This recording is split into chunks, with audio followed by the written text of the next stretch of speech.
10 ఏళ్ల తెలంగాణలో మనం ఏం సాధించుకున్నామంటే ఇప్పుడు కూడా ప్రతి పాలకుడు కొంత సాధించుకుంటాడు. ఆయన అనుకున్న లక్ష్యాలు సాధిస్తాడు. ప్రజల యొక్క కార్యనత్తురు పోలీసుదైనా నక్సలైట్దైనా అది తెలంగాణ నెత్తురే. నెత్తురు తెలంగాణ వద్దు, హరిత తెలంగాణ ముద్దు అని అన్నాడు.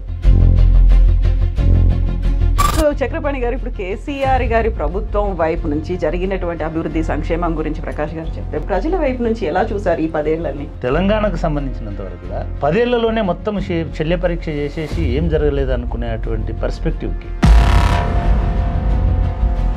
దళిత ముఖ్యమంత్రికి సంబంధించిన ఇష్యూ వచ్చింది. అప్పుడు కేసీఆర్ గారు తరచూ మాతోటి సమావేశమే మా ఇంటికి వచ్చేవారు. నేను ఇట్లా అనుకుంటున్నాను, అది రాంగ్ అని. దళిత ముఖ్యమంత్రిని మీరు అపాయింట్ చేయడం ఏంటి? దళితులు ఎదిగి ముఖ్యమంత్రి కావాలి. తెలంగాణ 5-6 రంగాలలో ఈ భారతదేశ ప్రజలు ఊహించని ప్రగతి సాధించింది. వరంగల్ రైతు సేవా సమితి అధ్యక్షుడు ఆయన 450 మంది రైతుల మరణాల మీద బుక్ రాశాడు. ఒక జిల్లాలో 450 రైతులు ఎందుకు చనిపోయినారంటే తెలంగాణ హిస్టారికల్గా ఏవైతే నష్టాలను ఏవైతే ఇబ్బందులు పడిందో అది రైతులకు సంబంధించింది కావచ్చు, వాటర్కి ఆయన ఎక్స్పర్ట్, వాటర్కి సంబంధించినటువంటి అంశం కావచ్చు. వాటర్ అనేది కూడా మళ్ళీ అగ్రికల్చరే కాబట్టి అగ్రికల్చర్కి సంబంధించినటువంటి ఉత్పాదకత కావచ్చు. మన తెలంగాణ రాష్ట్ర చిహ్నంలో ఉన్నటువంటి రాచరికపు వ్యవస్థ లక్షణాలను ప్రతిబింబిస్తోంది. చార్మినారు వద్దు, కాకతీయ తోరణము వద్దు, దాన్ని కూడా మార్చాలి. అదేలా చూస్తున్నారు? రాచరికపు పోకడలు అని అంటే అసలు భారతదేశంలో ఏ చిహ్నం లేదు. భారతదేశంలో ఉన్న ప్రతి సాంస్కృతిక చిహ్నం ఏదైతే అధికారిక చిహ్నాలు అంటున్నారో మీరు, ఒక 500 సంవత్సరాలు తెలంగాణ మొత్తము ఉద్యమ గానానికే పాటగట్టినటువంటి సమాజం కదా, సంగీతం సమకూర్చిన సమాజం ఉంది కదా, చాలా మంది అద్భుతమైన మ్యూజిషియన్స్ ఉన్నారు కదా. మీరు ఒక ఆంధ్ర మ్యూజిషియన్ని ఎందుకు పెట్టుకున్నారు? ఎలక్షన్స్ తర్వాత ఒకవేళ కనుక అక్కడ చంద్రబాబు నాయుడు వస్తే ఇక్కడ ఉన్నటువంటి రేవంత్ సర్కార్, కాంగ్రెస్ సర్కార్ మళ్ళీ ఆంధ్రప్రదేశ్ని కలిపేలాగా పనిచేస్తుంది అనేటువంటి ఒక వాదన. తెలంగాణలో 3.7 కోట్ల మంది ఉన్నారు. ఏ ఒక్కరు కూడా యాక్సెప్ట్ చేయరు. ఇక్కడ తెలుగుదేశం వాళ్ళు యాక్సెప్ట్ చేయరు, ఇక్కడ ఉన్న రేవంత్ రెడ్డి అన్పేర్లు యాక్సెప్ట్ చేయరు, ఫస్ట్ రేవంత్ రెడ్డి యాక్సెప్ట్ చేయరు. రేపు ఏ ప్రభుత్వం వచ్చినా సరే వాళ్ళు మూవ్ చేయబోయేటువంటి మొట్టమొదటిది ఉమ్మడి రాజధాని. ఒకవేళ మోడీ కూడా గెలిస్తే హైదరాబాద్ కేంద్ర పాలిత, ఇది ఊరికే ఎలక్షన్ల కోసమే చెప్పింది కాదు.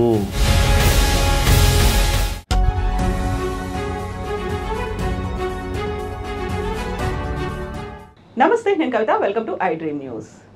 తెలంగాణ రాష్ట్రం ఏర్పడి 10 ఏళ్లు గడుస్తోంది. జూన్ 2కి దశాబ్ది ఉత్సవాల్ని జరుపుకుంటోంది తెలంగాణ. అయితే సరికొత్త డిమాండ్లు, వాదనలు, చర్చలు ఎందుకు తెరపైకి వస్తున్నాయి? సాధించుకున్న 10 ఏళ్ల తెలంగాణలో ఏం జరిగింది? అభివృద్ధి ఎలా ఉంది? ఇంకా జరగాల్సింది ఏంటి? దీంతో పాటుగా ఉమ్మడి రాజధానిగా హైదరాబాద్ కొనసాగాలనే సరికొత్త వాదన ఎందుకు కంటిన్యూ అవుతోంది? కేంద్ర పాలిత ప్రాంతంగా హైదరాబాద్ ఉండాలనేటువంటి చర్చ ఎందుకు వచ్చింది? వీటన్నిటి గురించి మాట్లాడుకుందాం. ప్రస్తుతం మనతో పాటుగా ఉన్నారు ఇద్దరు సీనియర్ మోస్ట్ తెలంగాణ వాదులు. ముందు నుంచి తెలంగాణ కోసం ఫైట్ చేసినటువంటి గళాలు మనతో పాటుగా ఉన్నాయి. తెలంగాణ ప్రకాష్ గారు ఉన్నారు, అలాగే ప్రొఫెసర్ ఘంటా చక్రపాణి గారు ఉన్నారు. నమస్కారం అండి. నమస్తే అమ్మా.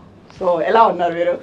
గుడ్, చాలా బాగుంది. తెలంగాణ ఎట్లుంది? తెలంగాణ కూడా వెరీ గుడ్, ఉన్నంతలో బాగుంది. ఇంకా కావాల్సింది చాలా ఉంది. సో 10 ఏళ్ల తెలంగాణలో మనం ఏం సాధించుకున్నామంటే ఎప్పుడు కూడా ప్రతి పాలకుడు కొంత సాధించుకుంటాడు. ఆయన అనుకున్న లక్ష్యాలు సాధిస్తాడు. ప్రజల యొక్క కోరికలు, ఆశలు కూడా కొంత సాధించడం అనేది జరుగుతుంది. బట్ ఒక్కొక్క పాలకుని బట్టి ఆయన పాలనా రీతులను బట్టి అభివృద్ధి అనేది కానీ సంక్షేమం అనేది కానీ ఉంటుంది. అభివృద్ధి ఏంటంటే మనకు స్టాటిస్టిక్స్ దానికి ప్రూఫ్. 59,000 కోట్ల ఆదాయాన్ని, రెవెన్యూని 2 లక్షల కోట్లు దాటించాడు భారతదేశంలో ఉన్న ముఖ్యమంత్రులందరూ స్వాతంత్రానంతరం. ఇంత ప్రగతిని సాధించిన ఇంకో ముఖ్యమంత్రి మనకు కనబడాడు.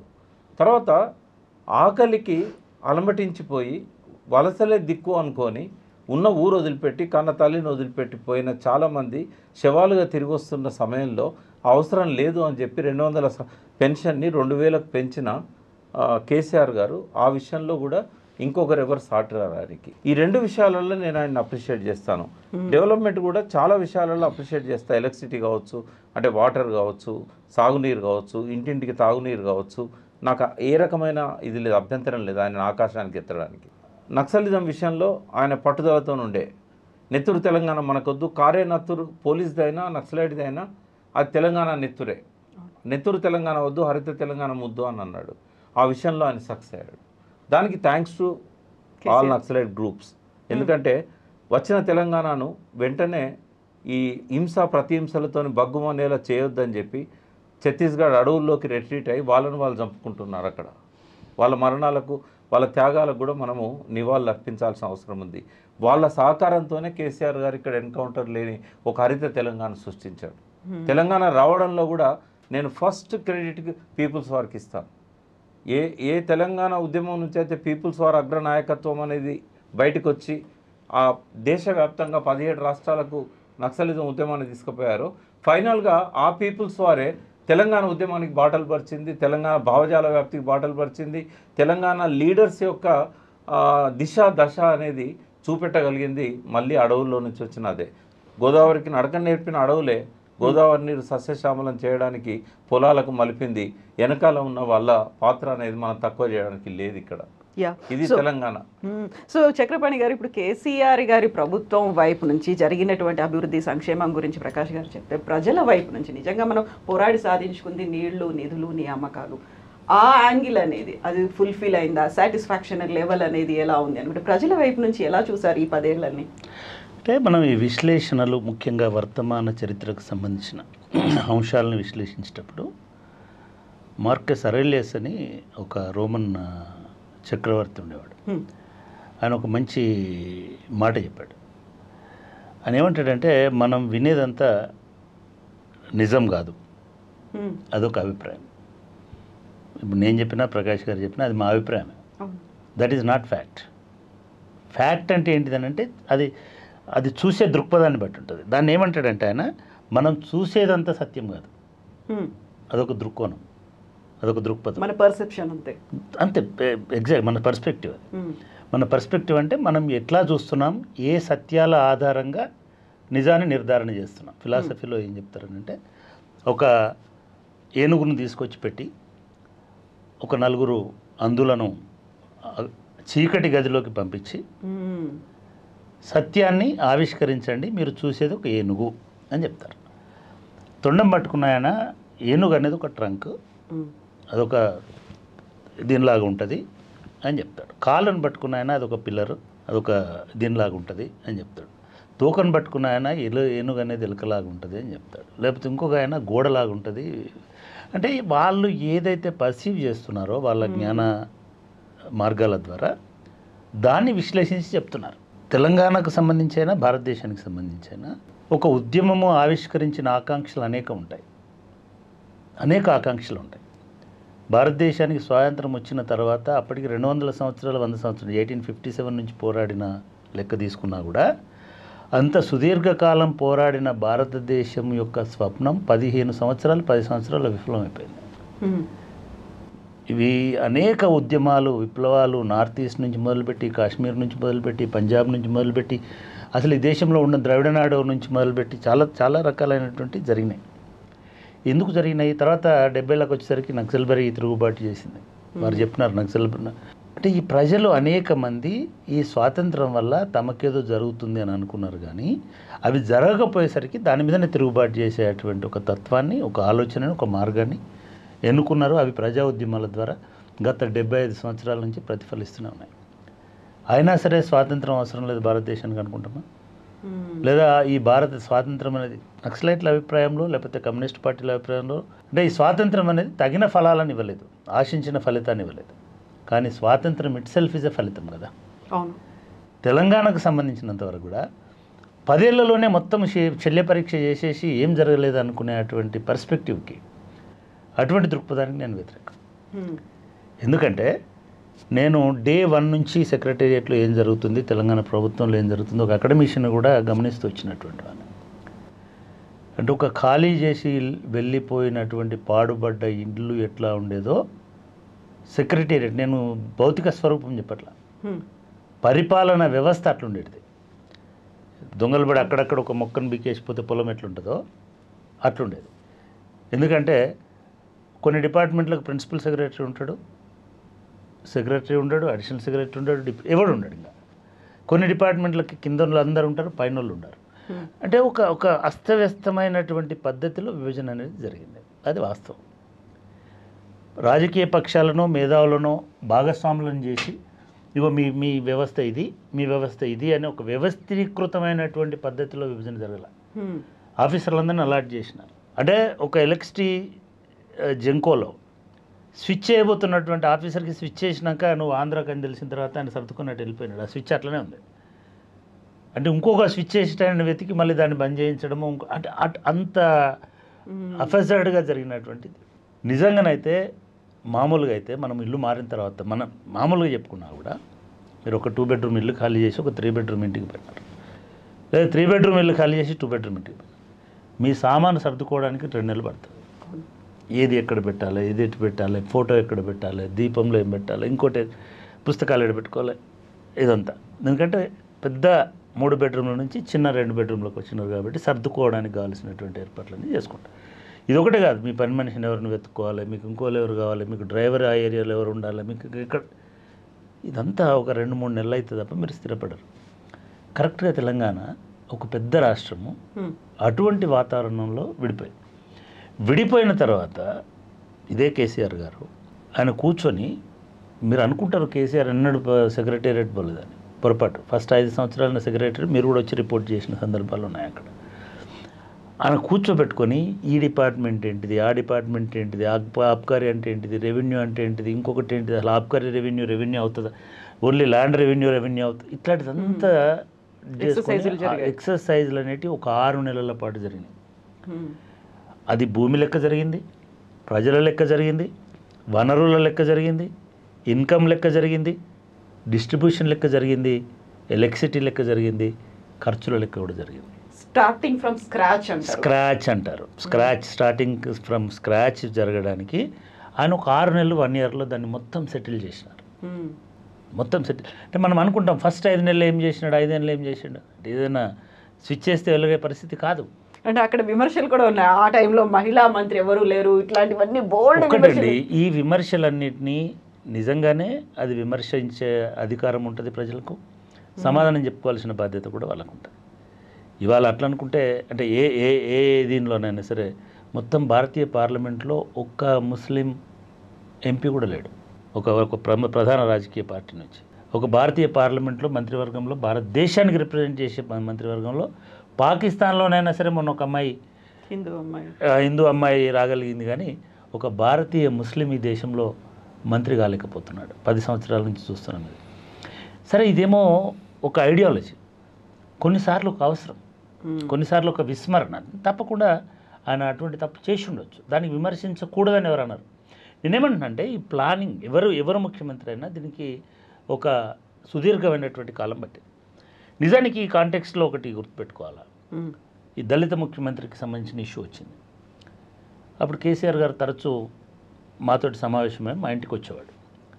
ఒకరోజు నిజంగానే ఇంక ఎలక్షన్స్ కాలేదు, అది ఎలక్షన్స్ వస్తున్నాయి, ప్రచారానికి పోవాలి, ఏమేమి చేయాలి, ఏమేమి మాట్లాడాలనేది 14 స్టార్టింగ్లో టంకసాల అశోక్ గారు, కె శ్రీనివాస్ గారు, అల్లం నారాయణ గారు, బహుశా మీటింగ్లో రామచంద్రమూర్తి గారు ఉన్నారో లేదో నాకు తెలియదు, చాలామంది ఒక 7-8 మంది సీనియర్ జర్నలిస్టులు, ప్రొఫెసర్ రాజశేఖర రెడ్డి, ప్రొఫెసర్ మల్లారెడ్డి అని 2 మా యూనివర్సిటీలో నా ఫ్రెండ్స్ ప్రొఫెసర్లు మా ఇంట్లోనే కూర్చున్నాం. ఆర్టిస్ట్ రమణారెడ్డి మా ఇంటి పక్కనే ఉండేవాడు.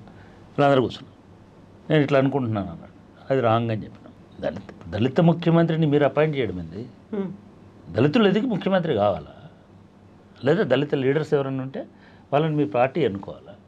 నేను దళితుని ముఖ్యమంత్రి చేస్తా అంటే నేను ఫలానా పాలేరుని పెడతా, ఫలానాలను పెడతా అన్నట్టుగా రిఫ్లెక్ట్ అవుతుంది.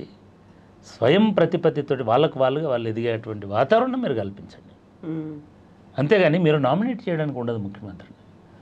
ఇట్లాంటి చర్చల నుంచి మొదలుపెట్టి ఇక్కడ ఒక చిన్న ఈ క్లారిటీ, ఇంతకాలం దళితుడిని ముఖ్యమంత్రి చేస్తా అన్నాడు, చేయలేదు అనేది దీనిలో అది మీరు చెప్పారు, మంచి పని. ఇది జరిగింది. లేదండి నేను మాట ఇచ్చాను, నేను ఫలానా మీటింగ్లో చెప్పాను, నిజమే.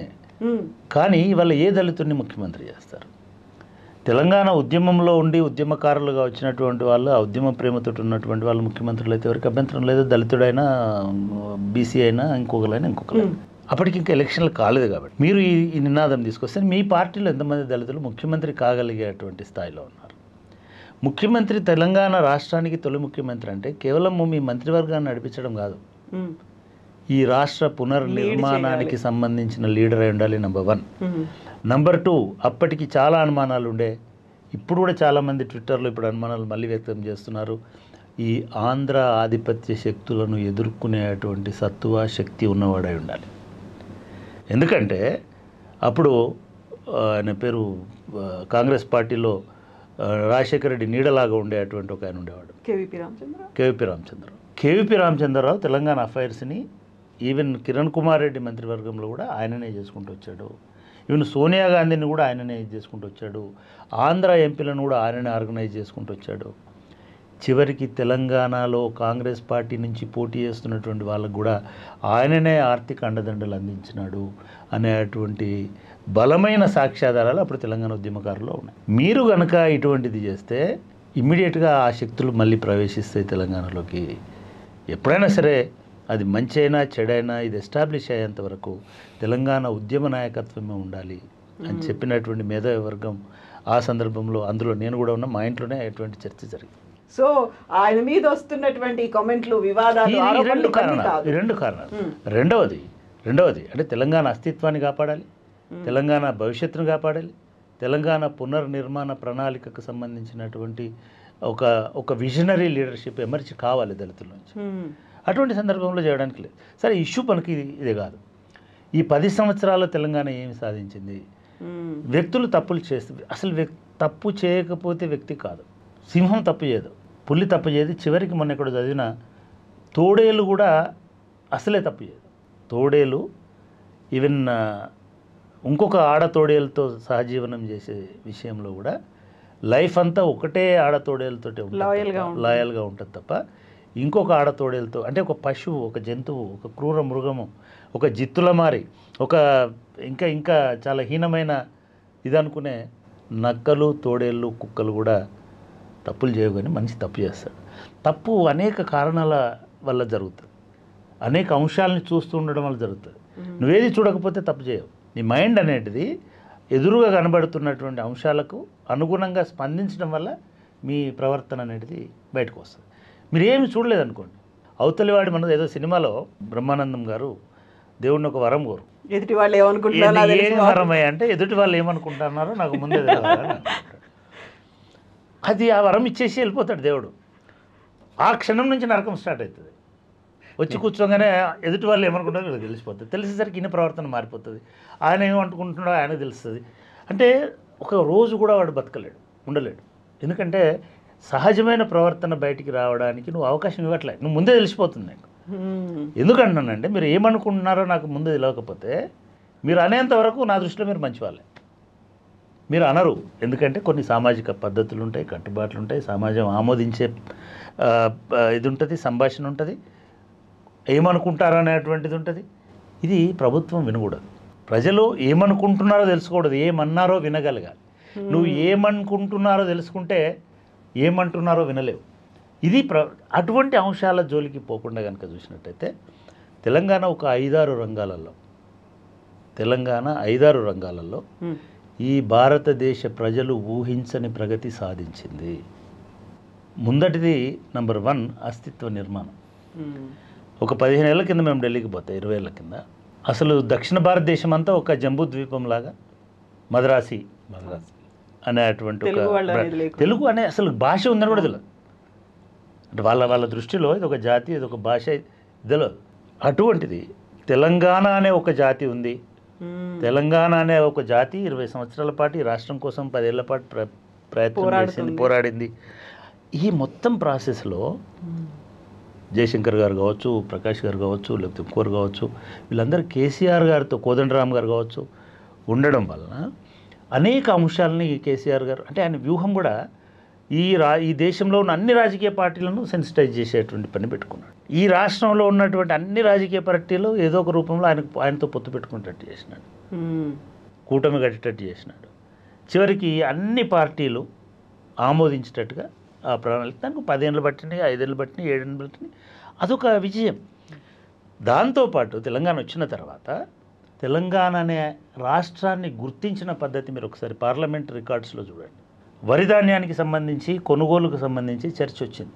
వేసంగి పంటను కొనము, అది నూకాయే స్వభావం ఎక్కువ ఉంటుంది, కొంత ఉష్ణోగ్రత దాటిన తర్వాత మీరు వేయకూడదు అనేటువంటి జరిగినప్పుడు పుట్ల కొద్ది ధాన్యాన్ని తెలంగాణ పండించి రెడీగా పెట్టింది. దాని మీద 3 సందర్భాల్లో పార్లమెంట్లో డిబేట్ జరిగింది. దేశమంతా చివరికి పంజాబ్ రైతులు కూడా తెలంగాణ వాళ్ళని చూసినారు. ఓహో, తెలంగాణలో ఇంత అభివృద్ధి ఎందుకు జరుగుతుంది. పంజాబ్ నుంచి రైతాంగ బృందం వచ్చింది హైదరాబాద్కి. ఇక్కడ వాటర్ ఎట్లా వచ్చింది, ఎట్లా తీసుకొచ్చినారు. పంజాబ్ అంటే 5 నదులు ఉన్నటువంటిది రాష్ట్రం. 5 నదుల నీళ్లతోటి వరి పంటను పుష్కలంగా పండించి హరిత విప్లవానికి మొట్టమొదటి ఎక్స్పెరిమెంటల్ ప్రయోగశాలగా ఉన్నటువంటి రాష్ట్రం. ఆ రాష్ట్రం వచ్చి ఇక్కడ తెలుసుకొని పోయింది తెలంగాణలో ఎట్లా పండిస్తున్నారు పంటలని. ఇది ఊరికనే జరగల. ఈ గుర్తింపు, ఈ గౌరవం అనేటువంటిది తెలంగాణ రాష్ట్ర సాధన జరిగి ఉండకపోతే జరగకపోయేది. నేను డీటెయిల్స్లోకి వెళ్ళట్లే. ఈ వ్యవసాయ రంగ పునర్నిర్మాణం అనేటిది కేవలం పంటలు వీటితోటి ఆగలే. ఇంకా దాని మీద కూడా ప్రకాష్ గారు చెప్పినట్టు కేసీఆర్ గారు 50% దృష్టి పెట్టినారు. ఆయన ఎలక్షన్స్కి ముందు చెప్పినట్టుగా క్రాప్ కారిడార్స్, క్రాప్ జోన్స్, ఇంకొకటి అంత సైంటిఫిక్ మైండ్ పెట్టలే. ఇంకా ఊరికే నీళ్ళు వస్తున్నాయి కాబట్టి వరి పండింది. 80 లక్షల టన్నుల నుంచే 45 లక్షలు 45 లక్షల టన్నుల నుంచి 3 కోట్ల టన్నుల దాకా పోవడం అనేటువంటిది జస్ట్ అన్ఇమాజినబుల్ గ్రోత్. పంజాబ్లో 80 సంవత్సరాల నుంచి ప్రాజెక్టు కల్టివేషన్ ఉంది, 60 సంవత్సరాల నుంచి హరిత విప్లవం ఉంది, 70 సంవత్సరాల నుంచి. ఆ తర్వాత పుష్కలమైన సంపద వచ్చింది. అటువంటి రాష్ట్రంలో కూడా గ్రోత్ రేట్ చూసుకుంటే agriculture growth rate, Telangana growth rate అంత లేదు. ఒక సెక్టార్.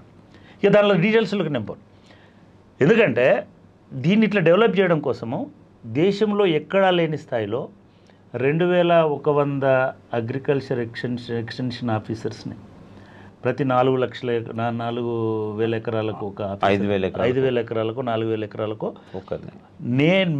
నేను టీఎస్పీఎస్లో ఉన్నప్పుడు అగ్రికల్చర్ ఎక్స్టెన్షన్ ఆఫీసర్లు 2 సార్లు రిక్రూట్ చేస్తే ఇంకా కొన్ని ఖాళీలు వస్తే గ్రాడ్యుయేట్ అయిన వాళ్ళు లేరు. అప్పటి వరకు ఉన్న గ్రాడ్యుయేట్లు అందరూ కూడా అగ్రికల్చర్ కాలేజీలు ఎన్ని ఉంటాయి సీట్లు? 300, 150 ఉంటాయి. అటువంటిది ఒకటేసారి 2,000 ఉద్యోగాలు 2,000 ఉద్యోగాలు భర్తీ చేసేసరికి ఖాళీ అయిపోయినాయి.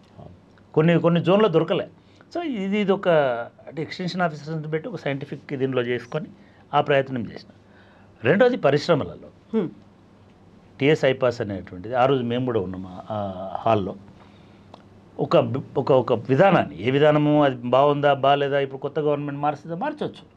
కానీ ఆ టైంకి అవసరమైనటువంటి రీతిలో ఇంత ల్యాండ్ ఉంది ఆన్లైన్లో, ఇక్కడ ల్యాండ్ ఉంది, ఇగో ఇక్కడ మీకు అనుమతులు మేము ఇన్ని నిమిషాల్లో, ఎన్ని రోజుల్లో, ఒకవేళ మేము 15 రోజులు ఇవ్వకపోతే మీకు పర్మిషన్ వచ్చినట్టే మీరు వచ్చి కన్స్ట్రక్షన్ స్టార్ట్ చేసుకోండి. Single window with no grills. Exactly. అంటే సింగిల్ విండో అంటే గ్రిల్స్ ఉంటాయి కదా, ఈ సింగిల్ విండో వితౌట్ గ్రిల్స్ అని ఒక ఇది పెట్టి, అంటే పర్సన్ రానక్కర్లేదు, ఓన్లీ ఆన్లైన్ మళ్ళీ ఆ కాంటెక్స్లో ఇంకొకటి నేను ఆ డిస్కషన్స్లో కూడా చేజింగ్ సెల్ అని పెట్టినారు.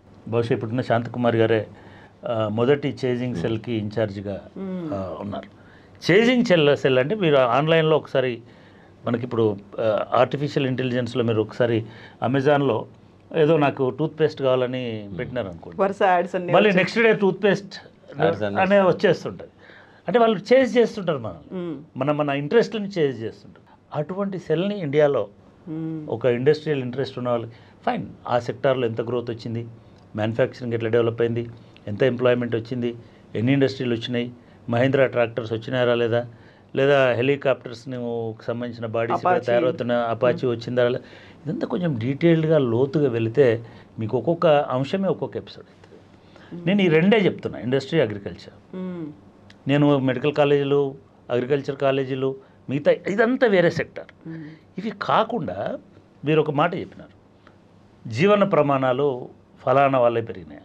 ఇది కేసీఆర్ గారి డైలాగ్. ఒక రోజు సెక్రటేరియట్లోనే దళితులకు సంబంధించిన అభివృద్ధి మీద చర్చ జరుగుతుంది. ఆయనకు ఒక ఐడియా ఏముందంటే ఒక సపరేట్ దళిత విభాగం గవర్నమెంట్లో ఏర్పాటు చేసి సీఎంఓలోనే ఒక దళిత స్పెషల్ ఆఫీసర్ని పెట్టి 456 మండలాలు ఎంతో ఉండే అప్పుడు ప్రతి మండలంలో కూడా ఒక ఆఫీసర్ని పెట్టి దళిత సంక్షేమం మీద ప్రోగ్రామ్స్ రివ్యూ చేయాలి, మానిటర్ చేయాలనేటువంటిది ఉంది. ఆ దాంట్లో ఆకునూరు మురళి గారు ఉండేది, అప్పుడు రాహుల్ బుజ్జా ఉండేవారు. రాజశేఖర్ అనే ఆంధ్ర ప్రాంతంలో ఒక ఐఏఎస్ ఆఫీసర్ ఉన్నాడు, ఇప్పుడు ప్రిన్సిపల్ సెక్రటరీ, ఉడతల రాజశేఖర్ అని. ఆయన రాధా అని ఒక ఐఏఎస్ ఆఫీసర్ ఉండేవారు సోషల్ వెల్ఫేర్లో. ఆయన రామలక్ష్మణ్ అని అడ్వైజర్ ఉండేవారు. వీళ్ళందరినీ కూర్చోబెట్టి ఒక 8 గంటలు 10 గంటలు సుదీర్ఘమైన చర్చ జరిగింది. జనరల్గా ఎట్లా ఉంటుందంటే మళ్ళీ దానిలో ఉంచి ఒక ఆఫీసరే, సార్ ఇట్లా మీరు ఈ 450 మంది ఆఫీసర్లను దళితులనే నియమించడానికి అవకాశం లేదు, ఎందుకంటే అట్లా నియామకాలు కులాల ఆధారంగా చేయలేము. మెరిట్లో బ్రాహ్మణ వస్తే బ్రాహ్మణిని అపాయింట్ చేయాలి, రెడ్డి వస్తే రెడ్డిని అపాయింట్ చేయాలి. ఇదంతా చాలా జరిగింది. అయినా సరే నేను పెడతా అట్లనే, అవసరం అనుకుంటే డిఫరెంట్ డిపార్ట్మెంట్స్ నుంచి దళితులందరినీ నేను డిప్యుటేషన్ మీద తీసుకొని పెడతాను. అంటే అంత లోతు దాకా అధ్యయనం జరిగింది. ఫైన్, బట్ ఎఫర్ట్స్ అయితే చివరికి అది దళిత బంధు రూపంలో కన్సీవ్ అయింది. మూడవ సంక్షేమం అంటే దీనిలో ఈవెన్ రైతు బంధు అనేది నిజంగా కూడా ఆశ్చర్యం వేస్తుంది. నా స్టూడెంట్ ఇప్పుడు ఒక పిహెచ్డి చేస్తున్నాడు దాని మీద. రైతు బంధు వల్ల జరిగినటువంటి రైతుల్లో వచ్చినటువంటి మార్పు వ్యవసాయ రంగంలో. మేము రైతు కుటుంబం నుంచి వచ్చినటువంటి వాళ్ళం, జస్ట్ 3 ఎకరాలు 5 ఎకరాల లోపు ఉన్నటువంటి వ్యవసాయ కుటుంబం నుంచి వచ్చిన వాళ్ళం. ఒక సీజన్ వస్తుంది అని అంటే రైతుకు ఆనందం ఉంటుందని సినిమాలో చూపిస్తారు, కానీ సన్నకారు రైతుకు భయం ఉంటుంది. కూలీలు ఎట్లా, నాగన్లు ఎట్లా, విత్తనాలు ఎట్లా, మందులు ఎట్లా, ఎరువులు ఎట్లా, ఈ భయం రైతులు నిద్రపోనియదు. వర్షం పడుతుంది, ఇంకా ఆయిటి పోనిందనంటే ఈయన పోయి షావుకారి ఇంటికాడ నిలబడతాడు. వాడు 1,99,000 పోయినసారి ఇది ఇయ్యలే, అది ఇయ్యలే, వడ్డీలు, రుణం, ఇదంతా ఎంత అండి? 10,000 అనుకోండి, 15,000 అనుకోండి. కానీ ఒక గ్రామంలో ఒక రైతుకి 15,000 రూపాయలు పుట్టడం అనేది మహా కష్టం. రామిరెడ్డి అని ఒక మిత్రుడు తెలంగాణ ఉద్యమానికి అది కూడా దోహదపడింది. 96 కాసర్ల రామిరెడ్డి అని వరంగల్ రైతు సేవా సమితి అధ్యక్షుడు ఉండే. ఆయన 450 మంది రైతుల మరణాల మీద బుక్ రాశాడు. వాళ్ళ కేస్ స్టడీస్ తీసుకుని నేనే దానికి ముందు మాట, నేనే దాన్ని పూర్తి రివ్యూ చేసి ఎడిట్ చేసింది కూడా నేనే. అప్పుడు ఒక జిల్లాలో 450 రైతులు ఎందుకు చనిపోయినారంటే పెట్టుబడి పెట్టలేక చనిపోయినారు, మిత్తికి తేలేక చనిపోయినారు. ఈ పరిణామాలన్నీ తెలంగాణ ఉద్యమాన్ని, తెలంగాణ రైతులని ఎందుకు సబ్బండ వర్ణాలు ఉట్టినే రాలే వాళ్ళ పరిష్కారం ఉంది ఆ తెలంగాణలో. ఇక్కడ నేనున్న 30 ఎకరాల రైతు, ఆయనకు 3 ఎకరాలు కదా. మా ఫాదర్ పటేల్, మాకు 30 ఎకరాలు ఉన్నది. కానీ ఎండాకాలము ఎండ అవుతున్నది అనగానే వరంగల్ పోయి అర్తిదారు దగ్గర కూర్చునేటోడు. అర్తిదారు ఆయన ఏదో కొంత ఇచ్చేవాడు. ఆ సరిపోక అర్తిదారు ఇంటి పక్కిళ్ళు మేదర్కి ఇష్టం అని ఉండేవాడు. ఆయన దగ్గర పోయి మళ్ళీ ₹1.5 మిత్తికి మళ్ళీ తీసుకునేది. ఇవన్నీ తీసుకొచ్చి ఇక పంట పండించిన తర్వాత మేము అమ్ముకోవడానికి మాకు ఆప్షన్ లేదు, ఇక వాళ్ళ లారీలు వచ్చేటి తీసుకుపోయేది. అంటే విచిత్రం ఏమిటంటే రైతు, నేను బాల్యం నుంచి వ్యవసాయంలో ఉన్నటువంటి వాడిని, చూసినటువంటి వాడిని. అంటే నేను వ్యవసాయం చేసినాను కాదు, లేదా ఆయన కూడా చూసినటువంటి. రైతు ఇంట్లోకి ధాన్యం రాదండి తెలంగాణలో, చాలామంది తెలియదు. ఆడికే వస్తుంది, పొలాల దగ్గరికి వస్తుంది, అక్కడి నుంచి అక్కడికి వేసుకొని గింజ కూడా రాదు, తిండి గింజలు కూడా. 5 ఎకరాలు ఉన్న రైతు కూడా ధాన్యం అమ్ముకొని కోపన్ బియ్యం, రేషన్ బియ్యం తినేటువంటి వాతావరణం ఉండింది తెలంగాణలో. ఒకటి, అసలు పంటలే లేకుండా ఉన్న సందర్భాలున్నాయి. కరెంటు లేదు, నీళ్లు లేవు, పంటలు పండలేదు. రైతులందరూ వస్తే ట్యాంక్ బండ్ మీద లాఠీ చార్జ్ చేసినారు, బషీర్బాగ్లో కాల్పులు జరిపినారు. ఈ 2 సందర్భాలు ఉన్నాయి. అంటే ఇవన్నీ జరిగినటువంటి నేపథ్యాన్ని దృష్టిలో పెట్టుకొని రైతు బంధు అనేటువంటి స్కీమ్, దానిలో లోపాలు ఉన్నాయి. దానిలో 100 ఎకరాలు ప్రకాష్కి ఇచ్చి నాకు ఇస్తే ఉపయోగం ఏముంది, ఆయనకు 50 ఎకరాలు ఉంది, నాకు 3 ఎకరాలు. అవును, ఏదో ఒక రేషనల్ ఉండాలి కదా, ఎవరికైతే ఊతం అందాలో వాళ్ళకి ఇవ్వాలి. సో అట్లా కాకుండా సరే ఫైన్, ఒక రైతులకి ఇందాక ప్రకాష్ ఒకటి చెప్పారు, ఊరి చివర అంటే సంచార జాతుల్లో ఒక 8-9 కులాలు ఉన్నాయి. బీసీఏ గ్రూప్లో ఉన్నారు. దొమ్మరి, దాసరి, డక్కలి, గంగిరెడ్ల, రాజన్నల, బుడుబుక్కల, వీళ్ళందరూ సంచార జాతుల్లోకి వస్తారు. వీళ్ళ జనాభా అంతా కూడా ఒక 2%, 1% ఆఫ్ స్టేట్ జనాభా కూడా ఉండదు. అది కాదు ఎగ్జాంపుల్. ఎస్సీలు ఈ రాష్ట్రంలో 18% ఉన్నారు, ఎస్టీలు 8% ఉన్నారు ఇప్పుడున్న లెక్కల ప్రకారం. ఈ 26% మందికి న్యాయం జరిగిందా? వారు ఇంకొక మాట కూడా చెప్తున్నారు, 52% తెలంగాణలో బీసీలు ఉన్నారు.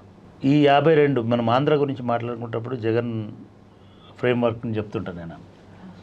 అంటే అది కన్షిరామ్ ఫ్రేమ్వర్క్ కాదు, అది కాంగ్రెస్ ఫ్రేమ్వర్క్ కాదు, ఒక భిన్నమైనటువంటి ఫ్రేమ్వర్క్. నేను నాయకత్వంలో ఉంటా, నాతో పాటు మీరు కూడా ఎదగండి అని. పోనీ అట్లేమైనా ఈ బీసీలు ఎదిగినారు తెలంగాణ వచ్చిన తర్వాత? ఎవరో మీ చుట్టూ ఉండి భజన పరులు తప్ప, బ్యాండ్ మేళం తప్ప.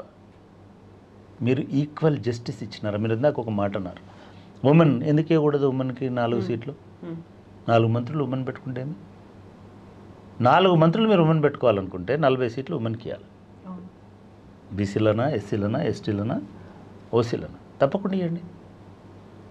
ఒక ఎస్టీలను ఎందుకు ఇస్తున్నారు ఉమెన్కి? ఎందుకు ఒక ఎస్సీ ఉమెన్ ఎమ్మెల్యే కాలేదు? ఎందుకు బీసీ ఉమెన్ ఎమ్మెల్యేలు రావట్లేదు? మీరు అంటే ఇది సామాజిక పరివర్తనకు దారితీసేటువంటి అంశం. దాంట్లో అటువంటి సామాజిక ఎజెండా అనేటువంటిది కేవలం మనము డిస్ట్రిబ్యూటరీ జస్టిస్ చేస్తాము, రైతు బంధు ఇస్తాము, ఇంకోటి ఇస్తాము తప్ప అదొక వైఫల్యం. దాని అంశం పక్కన పెట్టండి. కానీ తెలంగాణ హిస్టారికల్గా ఏవైతే నష్టాలను చవిచూచిందో, ఏవైతే ఇబ్బందులు పడిందో, అది రైతులకు సంబంధించింది కావచ్చు, వాటర్కి ఆయన ఎక్స్పర్ట్, వాటర్కి సంబంధించినటువంటి అంశం కావచ్చు. వాటర్ అనేది కూడా మళ్ళీ అగ్రికల్చరే కాబట్టి అగ్రికల్చర్కి సంబంధించినటువంటి ఉత్పాదకత కావచ్చు. అదేవిధంగా వాటరు అగ్రికల్చర్ రిలేటెడ్ అయినటువంటి పవర్ కావచ్చు, అగ్రికల్చరు దీనికి రిలేటెడ్ ప్రొడక్షన్ పవర్ కావచ్చు. పవర్ లేకపోతే వాటర్ రాదు, బాయిలర్లకి వెళ్ళి నీళ్లు రావు. దానికి కదా మోటార్లు కాలిపోయి ఇదంతా చేసి ఇవన్నీ కావచ్చు, మార్కెట్ కావచ్చు, అమ్మకం కావచ్చు. ఈ రంగం అనేటువంటిది ఒక 50 సంవత్సరాల్లో తెలంగాణ అనుభవించినటువంటి సంక్షోభం నుంచి రైతులను బయటపడేసింది అని చెప్పడంలో ఎటువంటి, ఈ 10 సంవత్సరాల్లో ఎటువంటి ఇది లేదు. వీళ్ళు నిర్లక్ష్యం చేసినవి ఏమిటి అని అనుకుంటే బహుశా నేను ఎడ్యుకేషన్ అని చెప్పొచ్చు, ఇంకొకరేమో సోషల్ జస్టిస్ అని చెప్పొచ్చు, హెల్త్ నాయకత్వం లేకపోవడం అని చెప్పి. హెల్త్ ఫస్ట్ 5 years పట్టించుకోలేదు. హెల్త్లో కూడా చాలా ఇంప్రూవ్మెంట్ వచ్చింది కేసీఆర్ కిట్స్ వల్ల. ఇవాళ నిన్న చూసినాము, ప్రతి 23 నిమిషాలకు ఒక సిజేరియన్ జరుగుతుంది తెలంగాణలో. సిజేరియన్స్ను పూర్తిగా చేసి ఓన్లీ గవర్నమెంట్ హాస్పిటల్స్ని డెలివరీ తీసుకొని 70% ఆఫ్ డెలివరీస్ని గవర్నమెంట్ హాస్పిటల్స్లో ఇదంతా కూడా కేసీఆర్ గారు ఒక 60% పనిచేస్తే జరిగినటువంటి 100%, 50% అంటారేమో, ఇంకా మార్కులు వేయాల్సి వస్తుంది. ఆయన నిజంగానే మనం ఆశించేది తెలంగాణ సమాజం అంటే ఫస్ట్ 5 yearsలో చూసుకుంటే ఖచ్చితంగా అంటే ఎఫర్ట్స్ పనిచేయడం అంటే ఒకటండి. కొత్త రాష్ట్రంలో మీరు ఎన్ని గంటలు పని చేస్తున్నారు కొత్త ఇంట్లో పోయిన తర్వాత అని అంటే, మీరు పని చేయడం అనేటువంటిది బహుశా 3 గంటలే చేస్తారు రోజుకి. కానీ ఈ ఫ్రేమింగ్, ఈ ఇల్లును ఎట్లా సవరించాలనే ఆలోచన ఉంటుంది కదా, అది కూడా పనే. మాకు మా యూజీసీలో యూనివర్సిటీ గ్రాంట్స్ కమిషన్ టీచర్లు, యూనివర్సిటీ ప్రొఫెసర్లు ఎన్ని గంటలు పని చేస్తారు అనుకుంటున్నారు? వారంకి 5 గంటలు పని చేస్తారు. సీనియర్ ప్రొఫెసర్ రోజుకు కాదు. అదే ఒక టీవీలో ఉండే ఒక యాంకరు రోజుకు 5 గంటలు పనిచేస్తారు, 6 గంటలు పనిచేస్తారు, 8 గంటలు ఒక కార్మికుడు 11 గంటలు పనిచేస్తారు, 8 గంటలు పనిచేస్తారు. 11 ఇప్పుడు లేదు, అంబేద్కర్ చేయబట్టి అది 8 గంటలకు వచ్చేసి పనిచేస్తాడు. కార్మికుడు చేతులతోటి పనిచేస్తాడు, ఇదంతో చేస్తాడు. ఒక జర్నలిస్ట్కి 6 గంటలే. మనం జర్నలిస్ట్ బచావత్ బచావత్ అవార్డు దీని ప్రకారం. అట్లే ఒక ప్రొఫెసర్కి 5 గంటలే వారంలో. ఎందుకంటే ఈయన ఒక గంట సేపు పాఠం చెప్పడానికి 5 గంటలు చదువుకోవాల్సి వస్తుంది కాబట్టి, ప్రిపేర్ అవ్వాల్సి వస్తుంది కాబట్టి, రీసెర్చ్ చేయాల్సి వస్తుంది కాబట్టి 5 × 5 25 గంటలు నెలకు వారానికి అనేటువంటి లెక్కేసి చూసి అట్లే ఒక కొత్త రాష్ట్రాన్ని ఉద్ధరించడానికి, సవరించడానికి సిఎస్ ఏమో ఆర్డర్స్ని ఇంప్లిమెంట్ చేస్తారు. సిఎస్కి 8 గంటలు 10 గంటలు ఉంటాయి. కానీ ఏ రాజకీయ నాయకుడు అని ఇప్పుడు రేవంత్ రెడ్డి అయినా కూడా 24 గంటలు పనిచేస్తే తప్ప ఏం చేయాలనేటువంటిది కొంత మెంటల్ వర్క్ ఉంటుంది, కొంత రీసెర్చ్ వర్క్ ఉంటుంది, కొంత డిస్కషన్స్ ఉంటాయి. ఇవన్నీ కలిపి కానీ 24 గంటలు వచ్చి సెక్రటేరియట్లో కూర్చుంటేనే రేవంత్ రెడ్డి గారు గత 4 రోజుల నుంచి సెక్రటేరియట్ పోలేదండి. పని అయిందా కాలేదా? అవుతుందా కాదా? అయినా సరే ఇప్పుడు ఎలక్షన్ షెడ్యూల్ ఏం ఆగలేదు కదా, ఎక్కడి నుంచైనా ఆపరేట్ చేయొచ్చు కదా. వాజ్పేయి గారు ఎన్నడూ ప్రైమ్ మినిస్టర్ ఆఫీస్లో కూర్చోలేదని చెప్తుంటారు, కానీ the best prime minister, one of the best prime ministers అని చెప్తారు కదా. సో ఈ నరేటివ్ ఒకటి డెవలప్ అయింది. సెక్రటేరియట్ రాలేదు, పని జరుగుతుందా జరగట్లేదా, జరగకపోతేనే బడ్జెట్లు. Yeah. జిఆర్ రెడ్డి అనే ఆయన ప్రొఫెసర్ జిఆర్ రెడ్డి అని, డాక్టర్ జిఆర్ రెడ్డి అని ఆయన రోజుకి 20 గంటలు ఈ బడ్జెట్ రూపకల్పన, వనరుల సేకరణ, మీకు తెలుసు కదా, నేనే పరిచయం చేసి మొదటి దశలో ఉన్నటువంటివన్నీ జరిగినాయి కదా. అంటే తెలంగాణ అనేది ఎక్కువ బోర్ రాకుండా చెప్పాలంటే ఈ 10 సంవత్సరాలలో ఒక 50 సంవత్సరాలు జరిగినటువంటి లోపాలను కొన్నింటిని సవరించుకుంటూ వచ్చింది. కొన్ని నిర్లక్ష్యానికి గురైనాయి. ఎప్పుడైనా సరే, నేను ఇందాక భారతదేశం ఎగ్జాంపుల్ చెప్పింది. అందుకే 10 సంవత్సరాలు స్వాతంత్ర భారతదేశం వచ్చేసరికి 10 రాష్ట్రాల నుంచి తిరుగుబాట్లు వచ్చినాయి. 70స్కి వచ్చేసరికి ఎమర్జెన్సీ పెట్టాల్సి వచ్చింది. అంటే నువ్వు ఎక్స్పెక్ట్ చేసిన స్థాయిలో ప్రజలకు రీచ్ కాకపోతే ప్రజల అసంతృప్తి అనేటువంటిది బయటకు వస్తుంది. ఇది దేశంలో అయినా వస్తుంది, రాష్ట్రంలో అయినా వస్తుంది. ఇప్పుడు కూడా మళ్ళీ ఇప్పుడున్న ప్రభుత్వం కూడా ఎక్స్పెక్ట్ చేసిన తర్వాతగా ఇంకొక 5 సంవత్సరాలు పనిచేయకపోతే మళ్ళీ ప్రజల్లో అసంతృప్తి వస్తుంది. That is the beauty of democracy. ప్రజలు ఇమ్మీడియట్గా మళ్ళీ రివ్యూ చేస్తారు, చేసి మళ్ళీ ఇంకొక ఆప్షన్ కోసం వెతుక్కుంటారు. ఇదే జరిగింది తప్ప మనం ఎవరినో పోస్ట్ మార్టంలు చేసి ఈయన ఇట్లా ఉంటే ఇట్లా ఉండి ఇది అట్లా ఉండదండి. మహాసచ్చీలుడు మహాసిద్ధిగా ఉన్నటువంటి వాళ్ళు కూడా చిత్తుగా ఓడిపోయే పరిస్థితి వస్తుంది.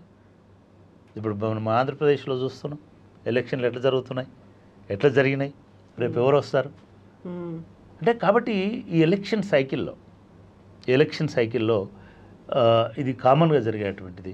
ఒక్కటే చెప్పేది ఏంటంటే, ఈ 10 సంవత్సరాల తెలంగాణ ప్రయాణం అనేటువంటిది తెలంగాణ జాతి గర్వించేటువంటి విధంగా ఉంది. అది అస్తిత్వ పరంగా, ఆర్థికాభివృద్ధి పరంగా, అగ్రికల్చర్కి సంబంధించిన ఉత్పాదకత పరంగా, ఐటీ ఇతర సెక్టార్లలో పరిశ్రమల్లో సాధించినటువంటి అభివృద్ధి పరంగానైనా ఈ 5 రంగాలలో తెలంగాణ ఎటువంటి నష్టం జరగలేదు. మిగతా సామాజిక రంగాలలో కూడా ఇవాళ చేపల ఉత్పత్తి అని మనం నవ్వుకుంటాం, గొర్రెలు చేపలని, కానీ ఆ సంపద అనేది డైరెక్ట్గా ఆ కన్సర్న్ సమాజానికి పోతున్నది. యాదవులకే పోతుంది. గొర్రెల పెంపకం మీద వచ్చిన ఇన్కమ్ ప్రభుత్వం ఏమీ అందులోకెళ్ళి కమిషన్ తీసుకునేటువంటి అవకాశమో లేకపోతే రిటర్న్ తీసుకునే అవకాశం లేదు. ఒక పెద్ద చెరువులో, ఆయనకు ఎక్కువ తెలుసు వివరాలు, ఒక చెరువులో 2 లక్షల చేప పిల్లల్ని వేసి అక్కడ ఉన్నటువంటి 100 మంది రైతులకి, మత్స్యకారులకి, చలో మీరు తీసుకొని అమ్ముకోండి 3 నెలల తర్వాత అని చెప్పి వాళ్ళే హక్కుదారులుగా చేసి, అసలు అది అనూహ్యమైనటువంటి పరిణామం. ఇది ఆయా సమాజాలలో, ఆయా కులాలలో, ఆయా సామాజిక వర్గాలలో ఒక ఆర్థిక స్థిరత్వాన్ని తీసుకురావడానికి ఖచ్చితంగా దోపడి. ఇట్లా అనేక రంగాలు, మనం ఎక్కువసేపు ఈ చర్చలో ఉంటే మిగతా ఇది ఉండదు కాబట్టి అనేక రంగాల్లో సంతృప్తికరమైనటువంటి రీతిలో అభివృద్ధి జరిగిందని నేను చాలా బలంగా నమ్ముతున్నాను. అయితే ఇంకా అనేక రంగాల్లో అసంతృప్తి ఉంది. అసలు వాటిని నిర్లక్ష్యం చేసినారని చెప్పుకోవడానికి కూడా ఎటువంటి అభ్యంతరం. సో ఇప్పుడు ప్రకాష్ గారు, ఒక అతి కీలకమైనటువంటి ఒక వాదన ఇప్పుడు ఒకటి వస్తుంది ఆంధ్రప్రదేశ్ గురించి. చక్రపాణి గారు చెప్పారు కాబట్టి ఎలక్షన్స్ తర్వాత ఒకవేళ కనుక అక్కడ చంద్రబాబు నాయుడు వస్తే ఇక్కడ ఉన్నటువంటి రేవంత్ సర్కార్, కాంగ్రెస్ సర్కార్ మళ్ళీ ఆంధ్రప్రదేశ్ని కలిపేలాగా పనిచేస్తుంది అనేటువంటి ఒక వాదన, ఉమ్మడి ఆంధ్రప్రదేశ్ ఏర్పడుతుంది అనేటువంటి వాదన సీనియర్ మోస్ట్ తెలంగాణవాది పాసం యాదగిరి గారు అంటున్నారు. Is it possible? అంటే ఒక అభద్రతా భావం అనేది వస్తుంది. ఇద్దరు ఒక టైంలో మోడీ కూడా కేంద్రంలో మళ్ళీ వస్తున్నాడు. మోడీ గారు అక్కడ వచ్చి, ఆయన తెలంగాణ వ్యతిరేకి, అప్పుడు డివిజన్కు వ్యతిరేకి, తల్లిని చంపి బిడ్డనిచ్చారు అని చెప్పాడు. ఇప్పుడు కూడా ఈ మధ్య కాలంలో కూడా అంటుంటాడు. అయితే ఆంధ్రలో చంద్రబాబు ఇటువంటి తప్పు చేస్తాడని నేను అనుకోను. ఇంకోటి ఏంటంటే, అప్పుడు ప్రజల లోపల కొంత ఉండే విడిపోవద్దని. ఇప్పుడు ఎప్పుడో విడిపోయి ఉండాల్సింది. మన రాజధాని డెవలప్ చేసుకొని మన ప్రాజెక్టులు కట్టుకుంటే ఈ హైదరాబాద్ మీద మన పెట్టుబడులు పోకపోయేటి కదా. ఇప్పుడు ప్రజలను కన్విన్స్ చేయడం చాలా కష్టం, ఆంధ్ర ప్రజల్ని. రెండో, తెలంగాణలో 3.7 కోట్ల మంది ఉన్నారు. ఏ ఒక్కరు కూడా యాక్సెప్ట్ చేయరు. ఇక్కడ తెలుగుదేశం వాళ్ళు యాక్సెప్ట్ చేయరు, ఇక్కడ ఉన్న రేవంత్ రెడ్డి అనుచరులు యాక్సెప్ట్ చేయరు. ఫస్ట్ రేవంత్ రెడ్డి యాక్సెప్ట్ చేయడు. రేవంత్ రెడ్డి ఇప్పుడు చీఫ్ మినిస్టర్. ఒకప్పుడు ఆయనకి చంద్రబాబు అనుచరుడు. చంద్రబాబు ప్రతిపాదన పెడితే ఫస్ట్ వ్యతిరేకించేది రేవంత్ రెడ్డి, ఎందుకంటే ఆయనకు ఆ సీటు ముఖ్యం తప్ప చంద్రబాబు ముఖ్యం కాదు. చంద్రబాబు ఒక స్టెప్పింగ్ స్టోన్, ఆయనకు ఒక మెట్టు ఎక్కడానికి చంద్రబాబు ఉపయోగపడ్డాడు. ఆ మెట్టు ఎక్కడానికి రాహుల్ గాంధీ ఉపయోగపడ్డాడు. ఆ మెట్టు మీద కూర్చున్నాడు ఆయన.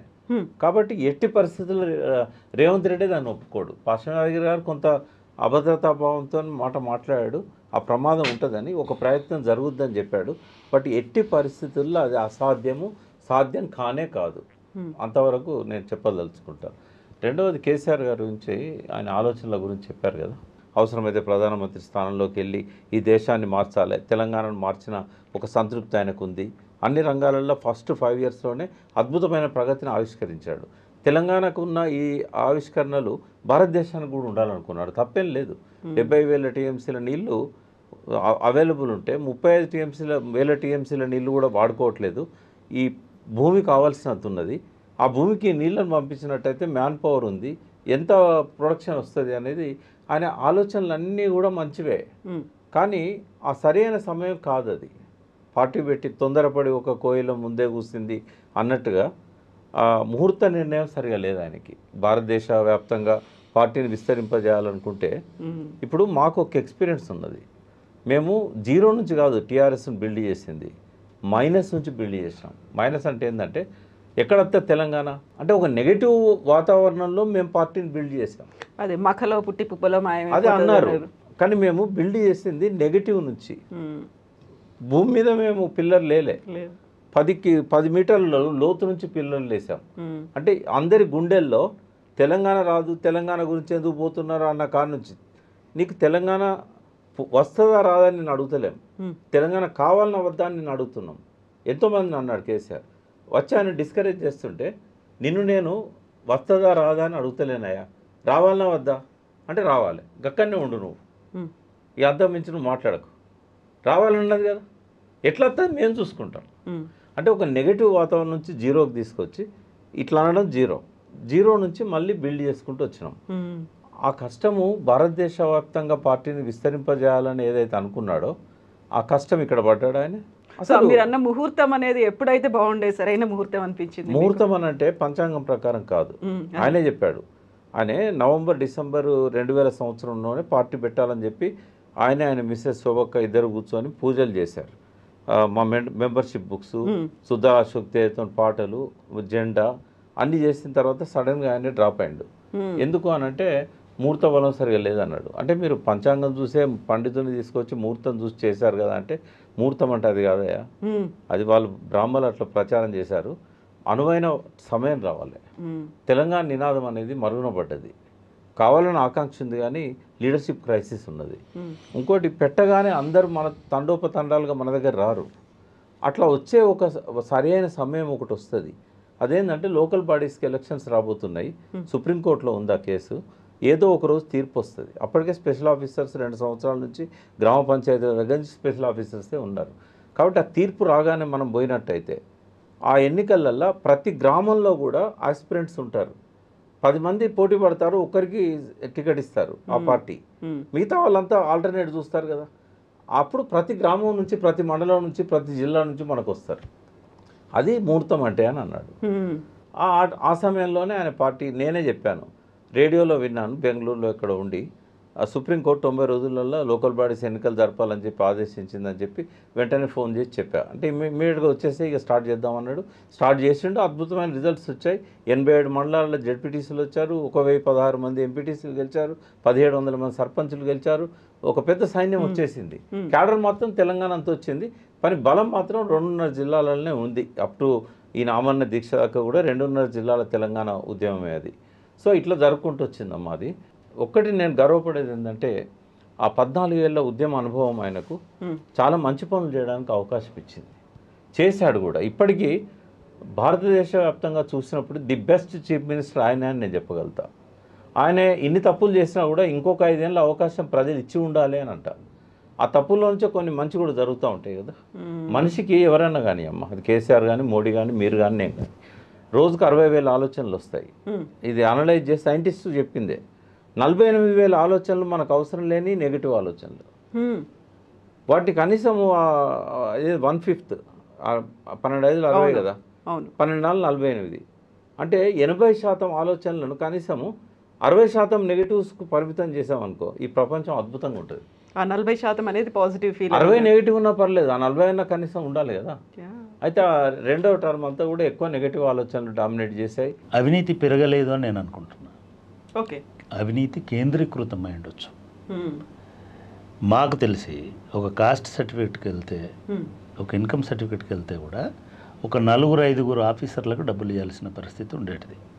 ఒక 20 సంవత్సరాల కింద, 15 సంవత్సరాల కింద మహా చంద్రబాబు నాయుడు గారి హయాంలో కూడా ఇటువంటి అనేక సంఘటనలు మనకు తారసపడేటి. సరే, తర్వాత మీడియా పెరగడమా, సోషల్ మీడియా పెరగడమా, లేకపోతే ఇవన్నీ టెక్నాలజీ పెరగడం, ఇదంతా జరిగింది. ఎందుకంటే వాడు అడగగానే వీడు ఫోటో తీస్తున్నాడు, ఇవన్నీ భయాలు వచ్చినాయి. కానీ ఓవరాల్గా జనరల్ పర్సెప్షన్ ఆఫ్ కరప్షన్ మారిపోయింది. ఎవరు అడిగినా కూడా ఇచ్చే పరిస్థితి, 10వ తరగతి పాస్ అయినప్పుడు ఎందుకు ఇవ్వాలి నీకు అని మాట్లాడుతున్నాడు. ఇప్పుడు అంటే ఆ చైతన్యం సమాజంలో వచ్చింది. ఇవాళ బీహార్లో అవినీతి ఉంది, ఒరిస్సాలో అవినీతి ఉంది, ఇట్లాంటి చిల్లర అవినీతి ఉంది. కానీ జన సమాజంతోటి సంపర్కం, ఇంటరాక్షన్ పెరిగిన తర్వాత అవినీతి అనేది రిస్ట్రిక్ట్ అవుతుంది, తగ్గిపోతుంది. అది జరిగింది తెలంగాణలో అనేది. ఒక గ్రౌండ్ లెవెల్ అవినీతి అనేది తగ్గింది. ఎందుకంటే రాజకీయ చైతన్యం తెలంగాణ ఉద్యమం ఉట్టిగానే రాలే. ఒక 10 సంవత్సరాలు జనమంతా ఒకటై తిరిగినారు. జేఏసీలు ఉన్నాయి, అదే ఆఫీసర్లు వీళ్ళతోటి కలిసి పనిచేసినటువంటి వాళ్ళు ఉన్నారు. ప్రశ్నించే స్వభావం అనేటువంటి తెలంగాణ సమాజంలో విపరీతంగా పెరిగింది. తెలంగాణ నుంచి 70 సంవత్సరాల లెక్కలు తీశాను నేను. తెలంగాణ నుంచి వచ్చినటువంటి డైరెక్ట్ ఐఏఎస్ ఆఫీసర్లు 9 మంది. ఓన్లీ తెలంగాణ మూమెంట్ వరకు, తెలంగాణ రాష్ట్ర ఆవిర్భావం వరకు ఓన్లీ 9 ఆఫీసర్స్ ఐఏఎస్లు. గోపీనాథ్ రెడ్డి ఆయన అక్కడి నుంచి మొదలుపెట్టి, రెడ్డి ఆయన నుంచి మొదలుపెట్టి బుర్ర వెంకటేశం గారి దాకా 9 మంది. మేము సిఎస్ అందరం కూర్చొని లెక్కేసిన దాంట్లో ఈ 9 మందిలో సర్వీస్లో ఉన్నది 3 ఆఫీసర్లు, 2 ఆఫీసర్లు, 3 ఆఫీసర్లు. రామలక్ష్మణ్ కూడా లెక్క పెడితే ఇప్పుడు తీసుకోండి, ఇప్పుడు వీరనే చెప్పమనండి. తెలంగాణ నుంచి తెలంగాణ కలెక్టరేట్ అయినటువంటి డైరెక్ట్ ఐఏఎస్ ఆఫీసర్లు మేబీ 5-8 మంది, 10 మంది కంటే కొలేరు. అప్పుడు నాగిరెడ్డి గారు ఉండేవారు, బుర్ర వెంకటేశం గారు ఉండేవారు. ఇద్దరే డైరెక్ట్ తెలంగాణ. గోపాల్ రెడ్డి మీరు అన్నది, గోపీనాథ్ రెడ్డి, గోపాల్ రెడ్డి, ఇట్లాంటి వాళ్ళు. అని కేంద్రం కాదు, హైదరాబాద్లో పనిచేసి నీకు అలకేట్ అయిన వాళ్ళు. ఇక్కడ ఇప్పుడు మీరు ఒకటే గుర్తుపెట్టుకోండి, మనం అంటున్నాం బీహార్ వాడికి ఇక్కడ ఇచ్చినారని. బీహార్లో కూడా ఉన్నాడు మన మనవాడే ప్రిన్సిపల్ సెక్రటరీ, పంజాబ్లో ఇంకోటి ఉన్నాడు. నేను సిక్కిం పోతే సిక్కింలో కూడా ఉన్న ప్రిన్సిపల్ సెక్రటరీ కూడా మనవాడు, త్రిపురలో. అంటే ఇది ఆల్ ఇండియా సర్వీస్. ఇప్పుడు మీరు అనుకుందాం, మీరు ముఖ్యమంత్రి అయినారు, రేవంత్ రెడ్డి గారే ముఖ్యమంత్రి అయినారు. రేవంత్ రెడ్డి గారు కూడా బీహారీలు అన్నాడు, బీహారీ పాలన అన్నాడు. కానీ వాళ్ళందరూ బీహార్ వాళ్ళు కదా ఉన్నారు. ఎక్కడున్నారండి మిగతా వాళ్ళు? పోనీ అనుకుందాం ఓన్లీ ప్యూర్ తెలంగాణ ప్రిన్సిపల్ సెక్రటరీని ఇద్దామని, వెంకటేశం గౌడ్ ఒకడే ఉన్నాడు ప్యూర్ తెలంగాణ ప్రిన్సిపల్ సెక్రటరీ. ఒక మాట చెప్పాలి నేను, ఫస్ట్ గవర్నమెంట్ ఫామ్ కాగానే పాపారావు గారు కొద్దిగా ఇలా కీ రోల్ ప్లే చేశాడు. ఎవరెవరిని అలాట్ చేయించాలి, ఏంది ఆప్షన్స్ కూడా అడిగారు. ఎవరు ఆంధ్ర పోతారు, ఎవరు తెలంగాణ పోతారు. అంటే చాలామంది మన వాళ్ళు వేరు రాష్ట్రాల్లో ఉన్నారు. సరే, ఉద్యమకాలం నుంచి నేను పరిచయస్తుంది కాబట్టి ఏదో ఒక రకంగా ఫోన్ నెంబర్ తీసుకొని, సార్ మీరు సార్తో మాట్లాడండి, మేము ఉద్యమకాలంలో అక్కడ లేకపోయినా కూడా వేరే రాష్ట్రాల్లో ఉన్నా కూడా మాకు ఆ ప్రాంతం పట్ల ప్రేమ ఉంది, అక్కడ పుట్టాం మేము, అట్లా ఆ రుణం తీర్చుకోవడానికి మేము రావాలనుకుంటున్నాము అని చెప్పి అతి కష్టం మీద నేను ఎంతోమంది కోసం ట్రై చేశాను. కిరణ్ అనేవాడు అగ్రికల్చర్ యూనివర్సిటీలో గ్రాడ్యుయేట్ అయ్యి ఐఏఎస్ అయ్యి పశ్చిమ బెంగాల్లో మంచి పేరు తెచ్చుకున్నాడు. అటువంటి వ్యక్తుల గురించి కూడా ఎంతోమంది కోసం ట్రై చేస్తే లాస్ట్కు ఒక కళ్యాణ్ మాత్రం తేయగలిగాం. ఎందుకంటే వాళ్ళ అమ్మ పెద్ద పోరాట యోధురాలు. ఫిబ్రవరి 20 తెలంగాణ బిల్లు ఆమోదం పొంది అధికారం ఈయన చేపట్టడానికి మధ్యలో 4 నెలలో 3 నెలలో ఉంది. ఆ టైంలో నేను ఏ ఛానల్కి పోయినా ఒకటి మాట్లాడేదమ్మా, ఏంటంటే తెలంగాణ అంటే అన్ని ప్రాంతాల లాంటిది కాదు, అన్ని ప్రాంతాల అన్నట్టే కొండలు, గుట్టలు, నదులు అందరూ ఉన్నారు ఇక్కడ కూడా. జాగ్రఫికల్గా అన్ని ప్రాంతాల్లో ఉన్నట్టే ఉంటుంది ఇది. కానీ ఇక్కడ ఒక డిఫరెన్స్ ఉన్నది. ఇక్కడి ప్రజలు త్యాగధనులు, ఆశయం కోసం ప్రాణాలు ఇచ్చేవాళ్ళు, ఒక లక్ష్యం కోసం ప్రాణాలు ఇచ్చేవాళ్ళు, ఇటువంటి ఉద్యమ స్వభావం ఉన్నవాళ్ళు, ఇటువంటి డెడికేషన్ ఉన్నవాళ్ళు, ఇటువంటి ప్రాణాలను సైతం అభివృద్ధి కోసం త్యజించేవాళ్ళు భారతదేశంలో ఏ రాష్ట్రంలో లేరు. అటువంటి వాళ్ళ చేతుల్లోకి తెలంగాణ రాబోతున్నది. ఈ తెలంగాణ భవిష్యత్తు చాలా ఉజ్వలంగా ఉంటుంది. ఒక్క వేటితో కట్ చేసి పడేశాడు. నాది ఉద్యమ పార్టీ కాదు, నాది రాజకీయ పార్టీ అని. ఆంధ్ర తెలంగాణ అనేటిది భౌగోళికంగా కలవకపోవచ్చు కానీ చాలామంది ఉద్యమకారుల్లో అటు ఇటు కానీ ఏ గొడుగు కాగొడుగు పట్టని ఉద్యమకారుల్లో ఈ ఆందోళన అయితే వారు చెప్పినట్టుగా ఉంది. పాషం యాదగిరి లాంటి గారు మాట్లాడడంలో, ఎందుకంటే రేపు తెలుగుదేశం కూడా గెలుస్తాయి. అంటే అంటే వీళ్ళు ఎక్కడి నుంచి వచ్చినారు వీళ్ళందరూ, బ్యాక్గ్రౌండ్ ఏంటి, వీళ్ళ బ్యాక్గ్రౌండ్లు ఏంటిది, వీళ్ళు ఏం చేసినారు? 100% వారు చెప్పింది కరెక్ట్. ఏమిటంటే 2 రాష్ట్రాలను కలిపిన ముఖ్యమంత్రి పదవి వదులుకోడు. ముఖ్యమంత్రి పదవి కాదు, రేవంత్ రెడ్డికి తెలంగాణ మీద ప్రేమ లేదని అనుకోవడం కూడా తప్పు. ఆయన తన అస్తిత్వాన్ని కాపాడుకోవాలి, తెలంగాణ అస్తిత్వాన్ని కాపాడాలి, తెలంగాణను స్వతంత్రంగా ఉంచుతాడని కూడా నేను అనుకుంటున్నాను. కానీ పరిపాలనలో జోక్యం పెరుగుతుందా పెరగదా, ఏ ఆఫీసర్లు వస్తున్నారు, మళ్ళీ ఎవరు వస్తారు అనేటువంటి భయం యాదగిరి లాంటి వాళ్ళకు ఉండడంలో ఎటువంటి తప్పులేదు. ఇది ఒక్కటే కాదు, నిన్న మొన్న తెలంగాణ జాతీయ గీతము రాష్ట్ర గీతము మీద మార్పు గీర్పు అసలు రచన జోలికి పోవట్లే. వరంగల్కి సంబంధించిన ఒక మిత్రుడు, ఒక సినిమా డైరెక్టరు, ఆయన ఎందుకు మీరు ఒక ఆంధ్ర సంగీత దర్శకుడితోటి తెలంగాణ మొత్తము ఉద్యమ గానానికే ఇది పాట కట్టినటువంటి సమాజం కదా, సంగీతం సమకూర్చిన సమాజం ఉంది కదా, చాలామంది అద్భుతమైన మ్యూజిషియన్స్ ఉన్నారు కదా, మీరు ఒక ఆంధ్ర మ్యూజిషియన్ని ఎందుకు పెట్టుకున్నారు? మీరు ట్విట్టర్ చూస్తే వాళ్ళ పొద్దుటి నుంచి దాని మీదనే భయంకరమైన విపరీతమైన చర్చ జరుగుతున్నది. నా దృష్టిలో కళాకారులకు, సంగీత ప్రియులకు కానీ, సంగీత వాయిద్యకారులకు కానీ, నటులకు కానీ ఈ ప్రాంత అస్తిత్వాన్ని అటాచ్ చేయడం కానీ ఇవన్నీ కూడా తప్పిది. ఇది ప్రపంచం అంతా గర్వించేదగ్గ వాళ్ళు మన వాళ్ళు అనుకోవాలి తప్ప వాడు ఆంధ్ర అని చెప్పి ఒక గొప్ప వ్యక్తి, ఇప్పుడు శ్రీశ్రీ ఆంధ్ర కాదు. ఫస్ట్ అసలు జయ జయ తెలంగాణ పాటను రామకృష్ణ ఎవరు పాడంగా విన్నాం మనం, ఎవరితో రాయించాలనుకున్నాం, ఎవరితో పాడించాలనుకున్నాం. ఫస్ట్ పోయింది బాలసుబ్రహ్మణ్యం దగ్గరికి, రసమై బాలకిషన్కు ఆ బాధ్యత చెప్పారు రికార్డ్ చేయమని. బాలసుబ్రహ్మణ్యం గారి దగ్గర పోతే లాస్ట్ లైన్ తీసేయమన్నాడు, స్వరాష్ట్రమై తెలంగాణ, అది ఆ లైన్ తీసేయమన్నాడు, స్వరాష్ట్రమై తెలంగాణ అనేది తీసేయమన్నాడు. ఆయన విభజనవాది కాదు, ఆయన నేను తీయనన్నాడు, రసమై వెళ్ళిపోమన్నాడు. రామకృష్ణ గారు నేను పాడతాను, చాలా గొప్పగా ఉంది పాట అన్నాడు. రామకృష్ణ గారు ఆంధ్రనే కదా, మరి ఆ పాటను యాక్సెప్ట్ చేశాం కదా, అందరం పాడుకున్నాం కదా, ఆయన పాడిన ఆ వాయిస్లో నుంచే తెలంగాణ పాట వచ్చింది. వీళ్ళంతా అప్పుడు కేసీఆర్ని ఎందుకు ప్రశ్నించలేదు, రసమై బాలకిషన్ ఎందుకు ప్రశ్నించలేదు? ఇది ఒక రకంగా చెప్పాలంటే చాలా పీక్కి వెళ్ళిపోయిన వాళ్ళు. ఈ సంగీత అసోసియేషన్ వాళ్ళకు నేను చెప్పేది ఏంటంటే, దయచేసి కీరవాణి లాంటి వాడు ఆ పాటకు వాయిద్యాలు సమకూర్చడం కానీ, ఒకవేళ ఆయన పాడినా కూడా అది ఆ పాట గౌరవాన్ని తెస్తుంది. ఒకటే మాట అయితే నేననేది ఏంటంటే, సూర్యుని చూపెడితే ఏళ్ళను చూడొద్దు అనేది నేను చెప్తున్నా. కీరవాణి లేకుంటే అందశ్రీ కాదు ఇక్కడ. ఆ పాట ఉద్యమానికి ఎట్లా ఉపయోగపడేది, ఆ జాతీయ గీతం ఎందుకు కావాలి, అది మనకు అవసరం కదా. నేను చెప్పింది రవీంద్రనాథ్ ఠాగూర్ జనగణమన రాసింది ప్రిన్స్ ఆఫ్ వేల్స్ ఇక్కడికి వచ్చినప్పుడు వాళ్లకు వెల్కమ్ చేయడానికి రాసింది జాతీయ గీతం అయినప్పుడు ఇవన్నీ వెతకడం అనేది కరెక్టా, అవసరమా? అంటే ఇది నేను పూర్తిగా ఏకీభవిస్తున్నా. ఇంకొక అభిప్రాయం కూడా ఏముందంటే, వాళ్ళు కూడా ఉద్యమకారులు గుర్తుపెట్టుకోవాలి. మనం ఒక పర్సెప్షన్ తోటి చెప్తున్నాం మనం ఇవన్నీ. ఈ పర్సెప్షన్ పెరిగిపోతే ఏమవుతుందంటే, చండశాసనంలాగా నేను చెప్పిందే ఉద్యమం అనే కాడికి వస్తాం మనం. ఇవాళ ఆ కళాకారులు కూడా ఉద్యమకారులే. ఆ కళాకారులు కూడా గొంతు చించుకొని పాటల్ని ట్యూన్ చేసిన వాళ్ళే. ఆ కళాకారులు కూడా తెలంగాణ అస్తిత్వానికి అనువైన రాగాలను వెతుక్కొని మలచినటువంటి వాళ్ళే. జయ జయ హే తెలంగాణ అనేది మొట్టమొదటిసారిగా ఈయన తెలుగు యూనివర్సిటీ ఆడిటోరియంలో పాడినప్పుడు అప్పటికి రామకృష్ణ లేడు, అప్పటికి అందశ్రీనే పాడినాడు. జైబోలో తెలంగాణ కూడా అందశ్రీనే ట్యూన్ చేసుకున్నాడు. ఇప్పుడు ట్యూన్ చేసేది కూడా దానికి భిన్నంగా వస్తే ఎవరు యాక్సెప్ట్ చేయరు. అదే ఊపుతోటి జయ జయ హే తెలంగాణ జననీ జయ కేతనం అని ఉండాలి తప్ప జయ అంటే రాదు కదా.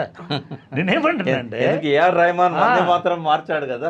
నేనేమంటున్నానంటే అట్లా మారిస్తే కూడా తెలంగాణ అంటే ఇంకా తరం ఉంది కాబట్టి ఆ తరం సార్ అట్లనే పాడతాడు సార్. నువ్వు ఎట్లా పాడించినా నువ్వు అట్లనే పాడతాడు అనుకున్నప్పుడు అది నీకు ఇంకో కొత్త రాగం ఎందుకు?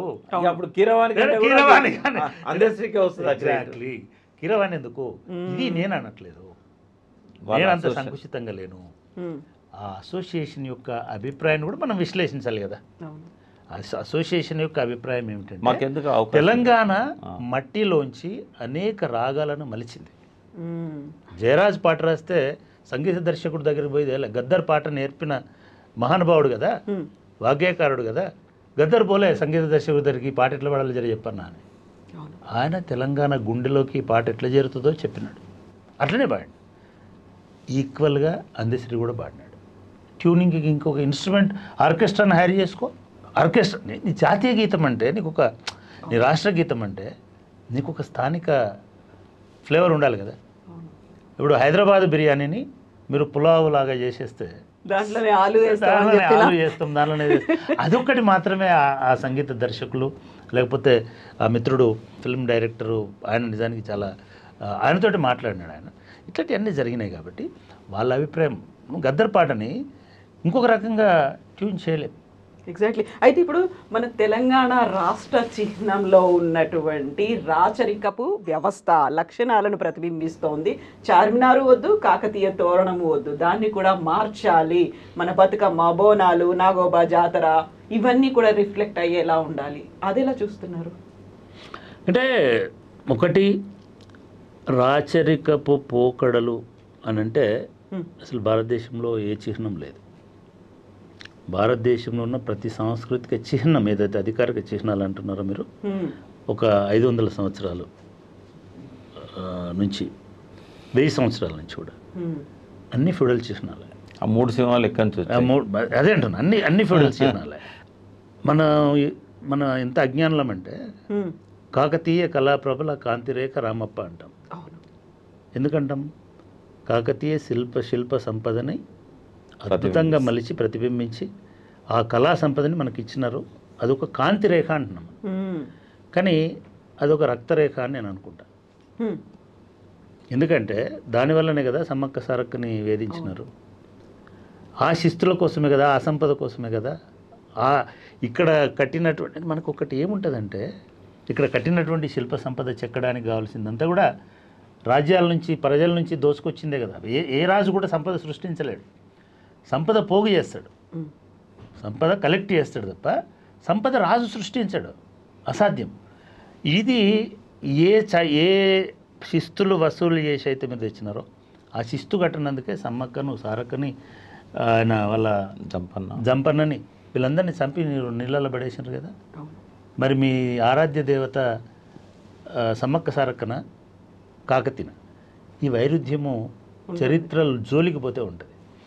ప్రతీకలు వేరు. అంటే మనకు చాలాసార్లు మనం తీసుకునే ప్రతీకలోనే చాలా ఇబ్బందికరమైన అంశాలు ఉంటాయి, గర్వపడే అంశాలు ఉంటాయి.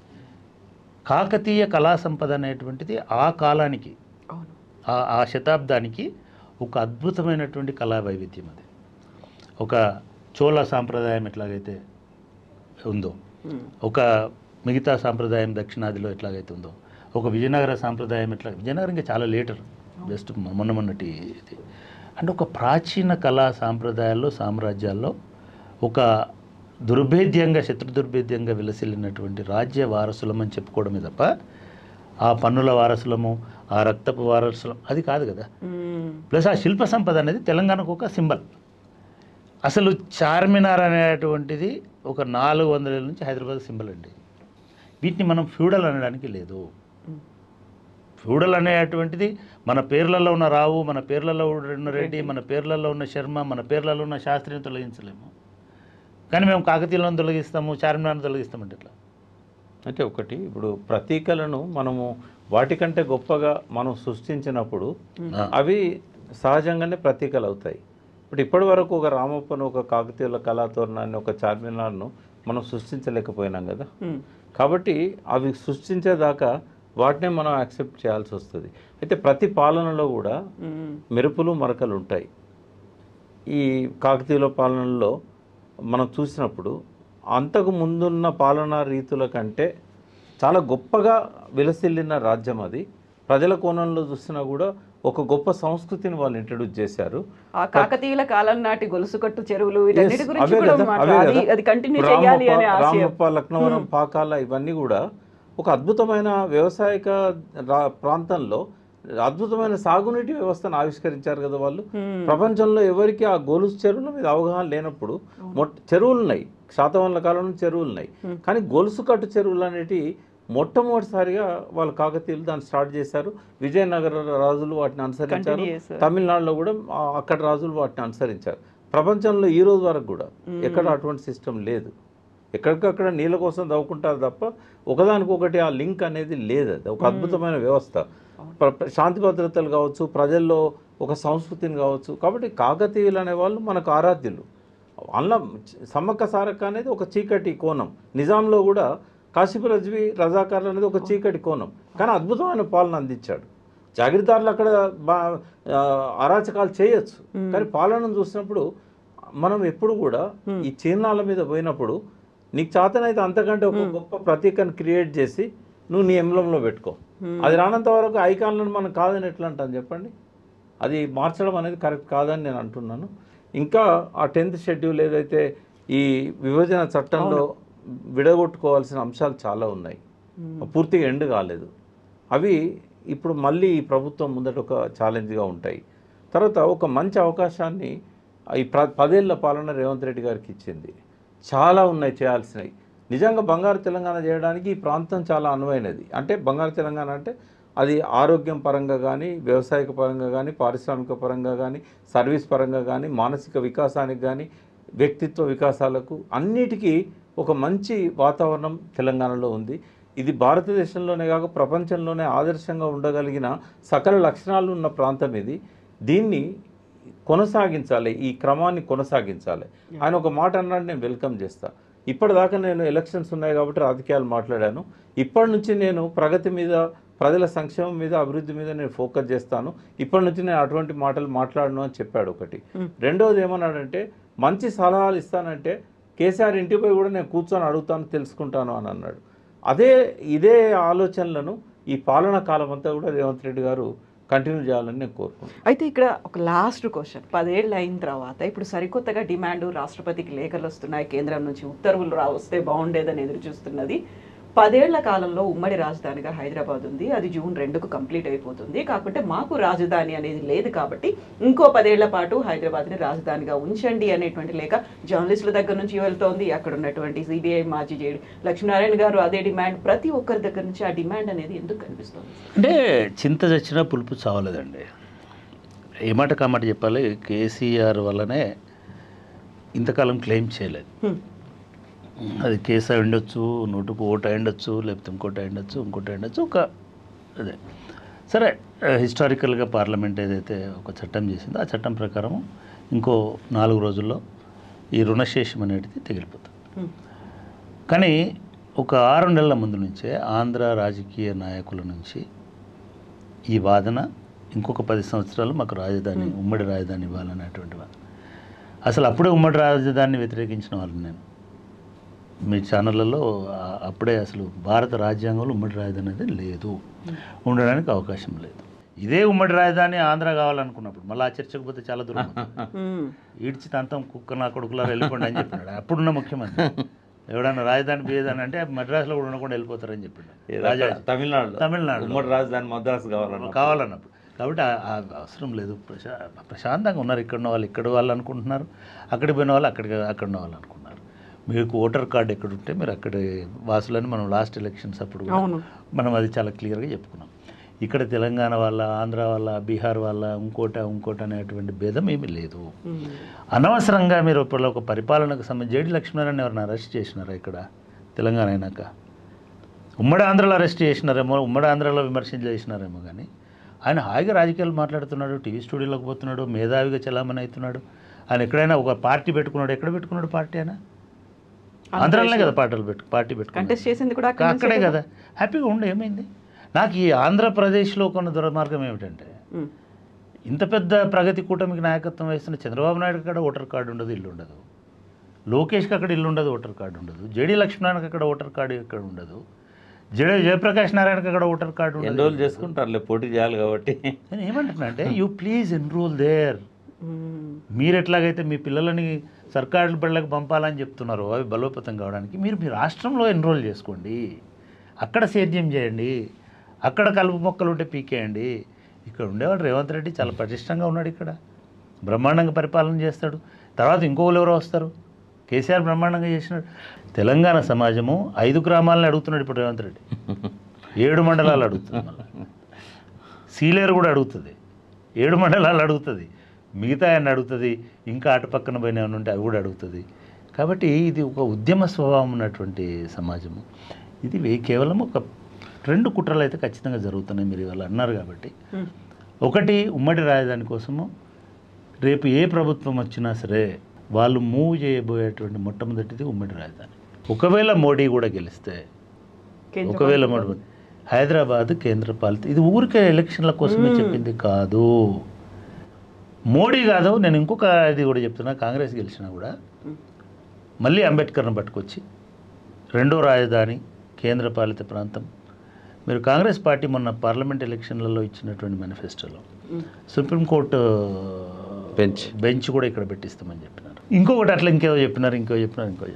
ఇది నేను ఇంకెక్కడ చదివిన మల్లికార్జున ఖర్గేని ఎవరు అన్నాడు, అయ్యా మీరు కేంద్రపాలిత, మాకు హైదరాబాద్ దగ్గర అవుతుంది, గుల్బర్గా దగ్గర అవుతుంది, తప్పేమో. అంటే మీ ఇంటికి దగ్గర అవుతుందనో, మీ జిల్లాకు దగ్గర అవుతుందనో, మీ ఊరికి దగ్గర అవుతుంది అనుకుంటే తెలంగాణ అస్తిత్వం అనేటువంటిది చితికిపోతుంది, శూన్యమవుతుంది. కేంద్రపాలిత ప్రాంతం ఢిల్లీలో 110 గ్రామాలు ఉన్నాయి, వాటి అస్తిత్వం లేదు. ఇప్పుడు గ్రామాలు ఉన్నాయి, ఊర్లుగా, అంటే ఊర్లు ఉన్నాయి, కాలనీలు కాదు. న్యూఢిల్లీ ఒకటి మాత్రమే ఢిల్లీ ఇప్పుడు, హైదరాబాద్ ఒకటి మాత్రమే హైదరాబాద్. జిల్లాలకు దీని మీద ఎటువంటి హక్కు కానీ, అధికారం కానీ, రెవెన్యూ పరమైనటువంటి సమస్యలు కానీ, సంపద మీద సమస్యలు కానీ, బడ్జెట్ మీద, అంటే మీరు మళ్ళీ ఒక చీకటి రాజ్యంగా తెలంగాణను మార్చడానికి ఆస్కారం అనేటువంటిది ఉంటుంది. కాబట్టి దాన్ని ప్రజలందరూ వ్యతిరేకిస్తారు. ఈ 2 డిమాండ్లు ఖచ్చితంగా 2025 జూన్ తర్వాత ఈ 2 డిమాండ్లు మళ్ళీ తెర మీదకి వస్తుంది. నేను మాత్రం పూర్తి నమ్మకంతో ఉన్నా, ఇప్పుడున్నటువంటి ప్రభుత్వం దానికి లొంగుతుందని అనుకోవట్లేదు. రేవంత్ రెడ్డి ఖచ్చితంగా దాన్ని రెసిస్ట్ చేస్తాడు, నంబర్ 1.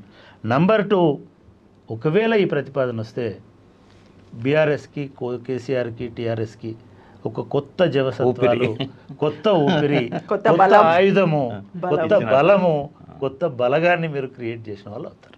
దీని వెనకాల ఇంకో కోణంలో చెప్తాను. నేను చక్రపాణి గారు చెప్పిన దాన్ని కొనసాగింపే, వారితో నేను పూర్తిగా ఏకీభవిస్తూ, ఒక 1 year నుంచి, అంటే ఇది ఇంటర్నల్ ఇన్ఫర్మేషన్, నేను వీడియోలో చాలాసార్లు చెప్పాను, ఇంతకుముందు చెప్పాను, ఇప్పుడు చెప్తాను.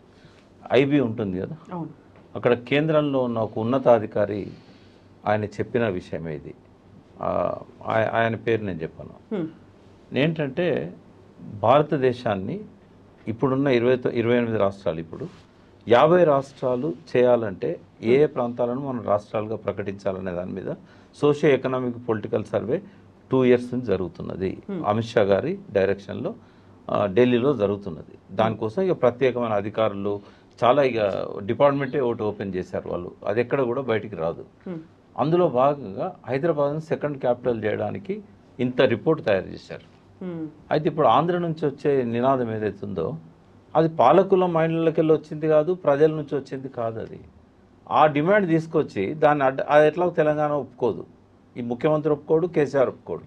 దాన్ని సాటిస్ఫై చేయడానికి ఇది భారతదేశానికే 2nd క్యాపిటల్ చేస్తున్నాం, ఇక ఆంధ్రకి ఏంది అన్ని 29 రాష్ట్రాలకు 2nd క్యాపిటల్ అవుతుంది అనే వైపుగా దాన్ని ట్విస్ట్ చేస్తారు వాళ్ళు. రెండవది చేయాలని ఉంది బీజేపీకి, వాళ్ళ అనుమానమే లేదు. రెండవది ఏంటంటే సూటిగా నేను కొన్ని ప్రశ్నలు ఆంధ్ర పాలకులను, ఆంధ్ర ప్రజల్లో ఎవరికన్నా ఈ ఆలోచన ఉంటే వాళ్ళని అడుగుతున్నాను. అసలు ఉమ్మడి రాజధాని అంటే ఏంది? 10 సంవత్సరాల్లో మనం ఉమ్మడి రాజధాని చూసాం. ఏంటి ఉమ్మడి రాజధాని అంటే వాళ్ళ అడ్మినిస్ట్రేటివ్ ఆఫీసులు హైదరాబాద్లో ఉండడం, ఇంత మించి ఇంకేమన్నా ఉందా?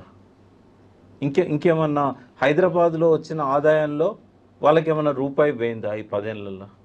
ఓన్లీ ఆఫీసులో కదా పెట్టుకున్నది. ఎవరు తీసుకుపోమన్నారు? 10 ఏళ్లలో ఉన్న రాజధానిని 3 ఏళ్ళకే ఆంధ్రకు తీసుకుపోయింది ఎవరు? ఇదే చంద్రబాబు కదా. ఏమన్నా మేము బలవంతంగా మెడలు పట్టి కేసీఆర్ గారు ముఖ్యమంత్రి హోదాలో నెట్టేసిండా ఆయనను? అంత తేలికగా కాదు. వాళ్ళు ఇక్కడ ఉంటే మీరు ఒకసారి బాంబే, గుజరాత్ విడిపోయినప్పుడు జరిగిన చర్చ అంబేద్కర్ రాసింది చదవండి. రెండోది మన విభజన చట్టం చూడండి. ఉమ్మడి రాష్ట్రం ఇక్కడ ఉంటే వాళ్ళ ఎంప్లాయీస్ అందరు ఇక్కడ ఉండాలి కదా. ఒక 2 లక్షల మంది, 1,50,000 మంది ఎంప్లాయీస్ ఇక్కడ ఉండాలి. వాళ్ళు రోడ్ యూజ్ చేసుకున్న ట్యాక్స్ కట్టాలి, మున్సిపల్ ట్యాక్స్ కట్టాలి, ఇన్కమ్ ట్యాక్స్ ఇక్కడే కట్టాలి. అంటే ఆంధ్రాకు ఏ రకమైన ఏ రూపంలో ట్యాక్స్ పోయే అవకాశం లేదు. వాళ్ళేం తెలివి తక్కువ వాళ్ళు భయపడిపోయారని మనం అనుకుంటున్నాం. భయపడి కాదు. నేనేమన్నానంటే అక్కడ సంపాదించి అక్కడి ప్రభుత్వానికి సంబంధించి ఇక్కడ ట్యాక్స్ కడితే అక్కడి ప్రజలను ఎట్లా పోషించాలి? ఇక్కడ అన్నం తినడానికి జిఎస్టీ కూడా ఇక్కడ కట్టాలి ఆయన. ఇక్కడ హోటల్లో ఛాయ్ తాగడానికి కూడా 7% జిఎస్టీ ఇక్కడే కట్టాలి.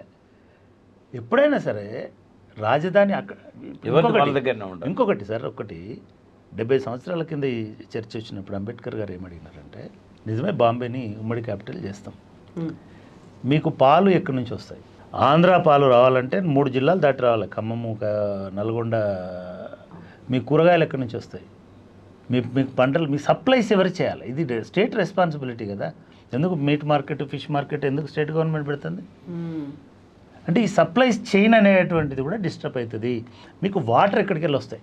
1,00,000 మందే ఉన్నారనుకోండి, ఈ 1,00,000 మందికి ఎన్ని టీఎంసీల వాటర్ వస్తుంది? నీళ్ళు తాగుతారు.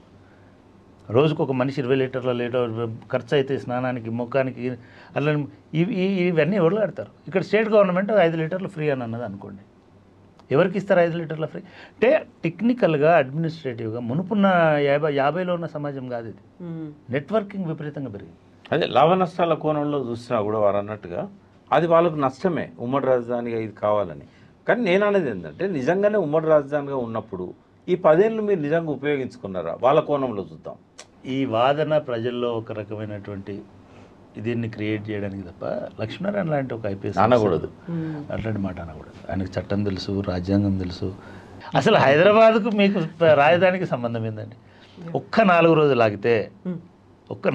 ఆగితే ఆ చట్టం కూడా ల్యాప్స్ అయిపోతుంది. ఐ మీన్ దాని డెడ్ లైన్ కూడా అయిపోతుంది జూన్ 2కి. తర్వాత మీరు ఏమి గింజి పెట్టుకున్నా కూడా మళ్ళీ రాష్ట్ర విభజనకు ఎంత కసరత్తు అయితే చేయగలిగినరో, thanks to election commission, June 2 అనేటువంటిది ఎలక్షన్ కోడ్ ఉన్నప్పుడే ఒక్క ఎలక్షన్ కోడ్ ఉన్నప్పుడే కాబోతుంది. మీరు దుమ్మరగడ్డలు వేసి కింద మీద అయినా కూడా ఆ చట్టాన్ని ఎక్స్టెండ్ చేసే రైట్ రాష్ట్రపతికి కూడా లేదు ఇప్పుడు. నంబర్ 1. నంబర్ 2, ఒకవేళ మీరు 2వ రాజధాని దీన్ని కంటిన్యూ చేయాలనుకుంటే మళ్ళీ పార్లమెంటులో ఆర్టికల్ 3 ప్రకారం, ఆర్టికల్ 3 కేవలం రాష్ట్ర విభజనకు కాదు, సరిహద్దులు మార్చడానికి, ఇంకో దానికి, దీనికి ఎక్స్టెన్షన్ లాగా మళ్ళీ కూడా మీరు బిల్లు ప్రవేశపెట్టుకొని మళ్ళీ మీరు చేసుకోవాల్సి ఉంటుంది. ఆ పాషిం యాదగిరి లాంటి దూరదృష్టి ఉన్నటువంటి తెలంగాణ ఉద్యమకారులకు వచ్చే డౌట్ అది. అయితే ఇక్కడ ఏమన్నా జరుగుతుందా? నేను యాదగిరి గారు కూడా చెప్తున్నా, ఏమీ జరగదు. ఎందుకంటే వీళ్ళన్నిటికంటే తెలంగాణ స్ఫూర్తి అనేటువంటిది మళ్ళీ ఒక్క దగ్గరికి రావడానికి ఇది దోహదం చేస్తుంది తప్ప, తెలంగాణ సమాజం బలంగా ఉన్నంత కాలం ఇటువంటి పారవు, ఇటువంటి చెల్లవు. అయితే ఇక్కడ ఇంకొకటి కూడా ఉండే ఏంటంటే, ఉమ్మడి రాజధానితో పాటు గవర్నర్ గారి చేతిలో లా అండ్ ఆర్డర్ ఉండేది హైదరాబాద్ సంబంధించినంత వరకు. ఇది ఎందుకు వచ్చిందంటే, శ్రీకృష్ణ కమిటీ ఒక భయాన్ని వ్యక్తం చేసింది తన రిపోర్ట్లో. ఇక్కడ విధ్వంసం చెలరేగుతుంది, ఆంధ్ర వాళ్ళని కొడతారు, పంపిస్తారు. అందుకని అదొక క్లాజ్ పెట్టారు. దానికి కూడా ఇప్పుడు కాలం చెల్లుతున్నది. అంటే గవర్నరు 10 ఏళ్ళు తన చేతిలో అధికారం ఉన్నా కూడా ఒక్కనాడు కూడా దాన్ని ఉపయోగించే అవకాశము రాలేదు. గవర్నర్ ఇద్దరు మారారు, నరసింహన్ గారు, తర్వాత మొన్న వచ్చిన గవర్నర్. అయినా కూడా అది రాలేదు. అంటే ఇప్పుడు అవసరం కూడా లేదనేది నేను చెప్పదలుచుకున్నా. ఆంధ్ర ప్రజలు ఎవరు కూడా ఈ ట్రాప్లో పడొద్దని నేను వాళ్ళని కోరుకుంటున్నా. చక్రపాణి గారు చెప్పినట్టుగా అది వాళ్ళకే నష్టం అయితే తప్ప లాభం చేకూర్చదు. అయితే తెలంగాణలో ఉన్న ఈ ఒక భయం అనేది ఏదైతే ఉందో ఇది ఉండాల్సిందే. నిజంగానే అది అకస్మాత్తుగా అట్లాంటి నిర్ణయాలు ఏమన్నా జరిగే పరిస్థితి ఉన్నప్పుడు మళ్ళీ తెలంగాణ ఒకసారి రగులుకుంటుంది. ఆ పౌరుషము, ఆ పట్టుదల మన రక్తంలో ఉండాలి. పాషం యాదగిరి గారు దాన్ని స్ప్రెడ్ చేసినందుకు ఆయనకు thanks. Thank you so much అండి చక్రపాణి గారు, ప్రకాష్ గారు. థ్యాంక్ యూ అండి.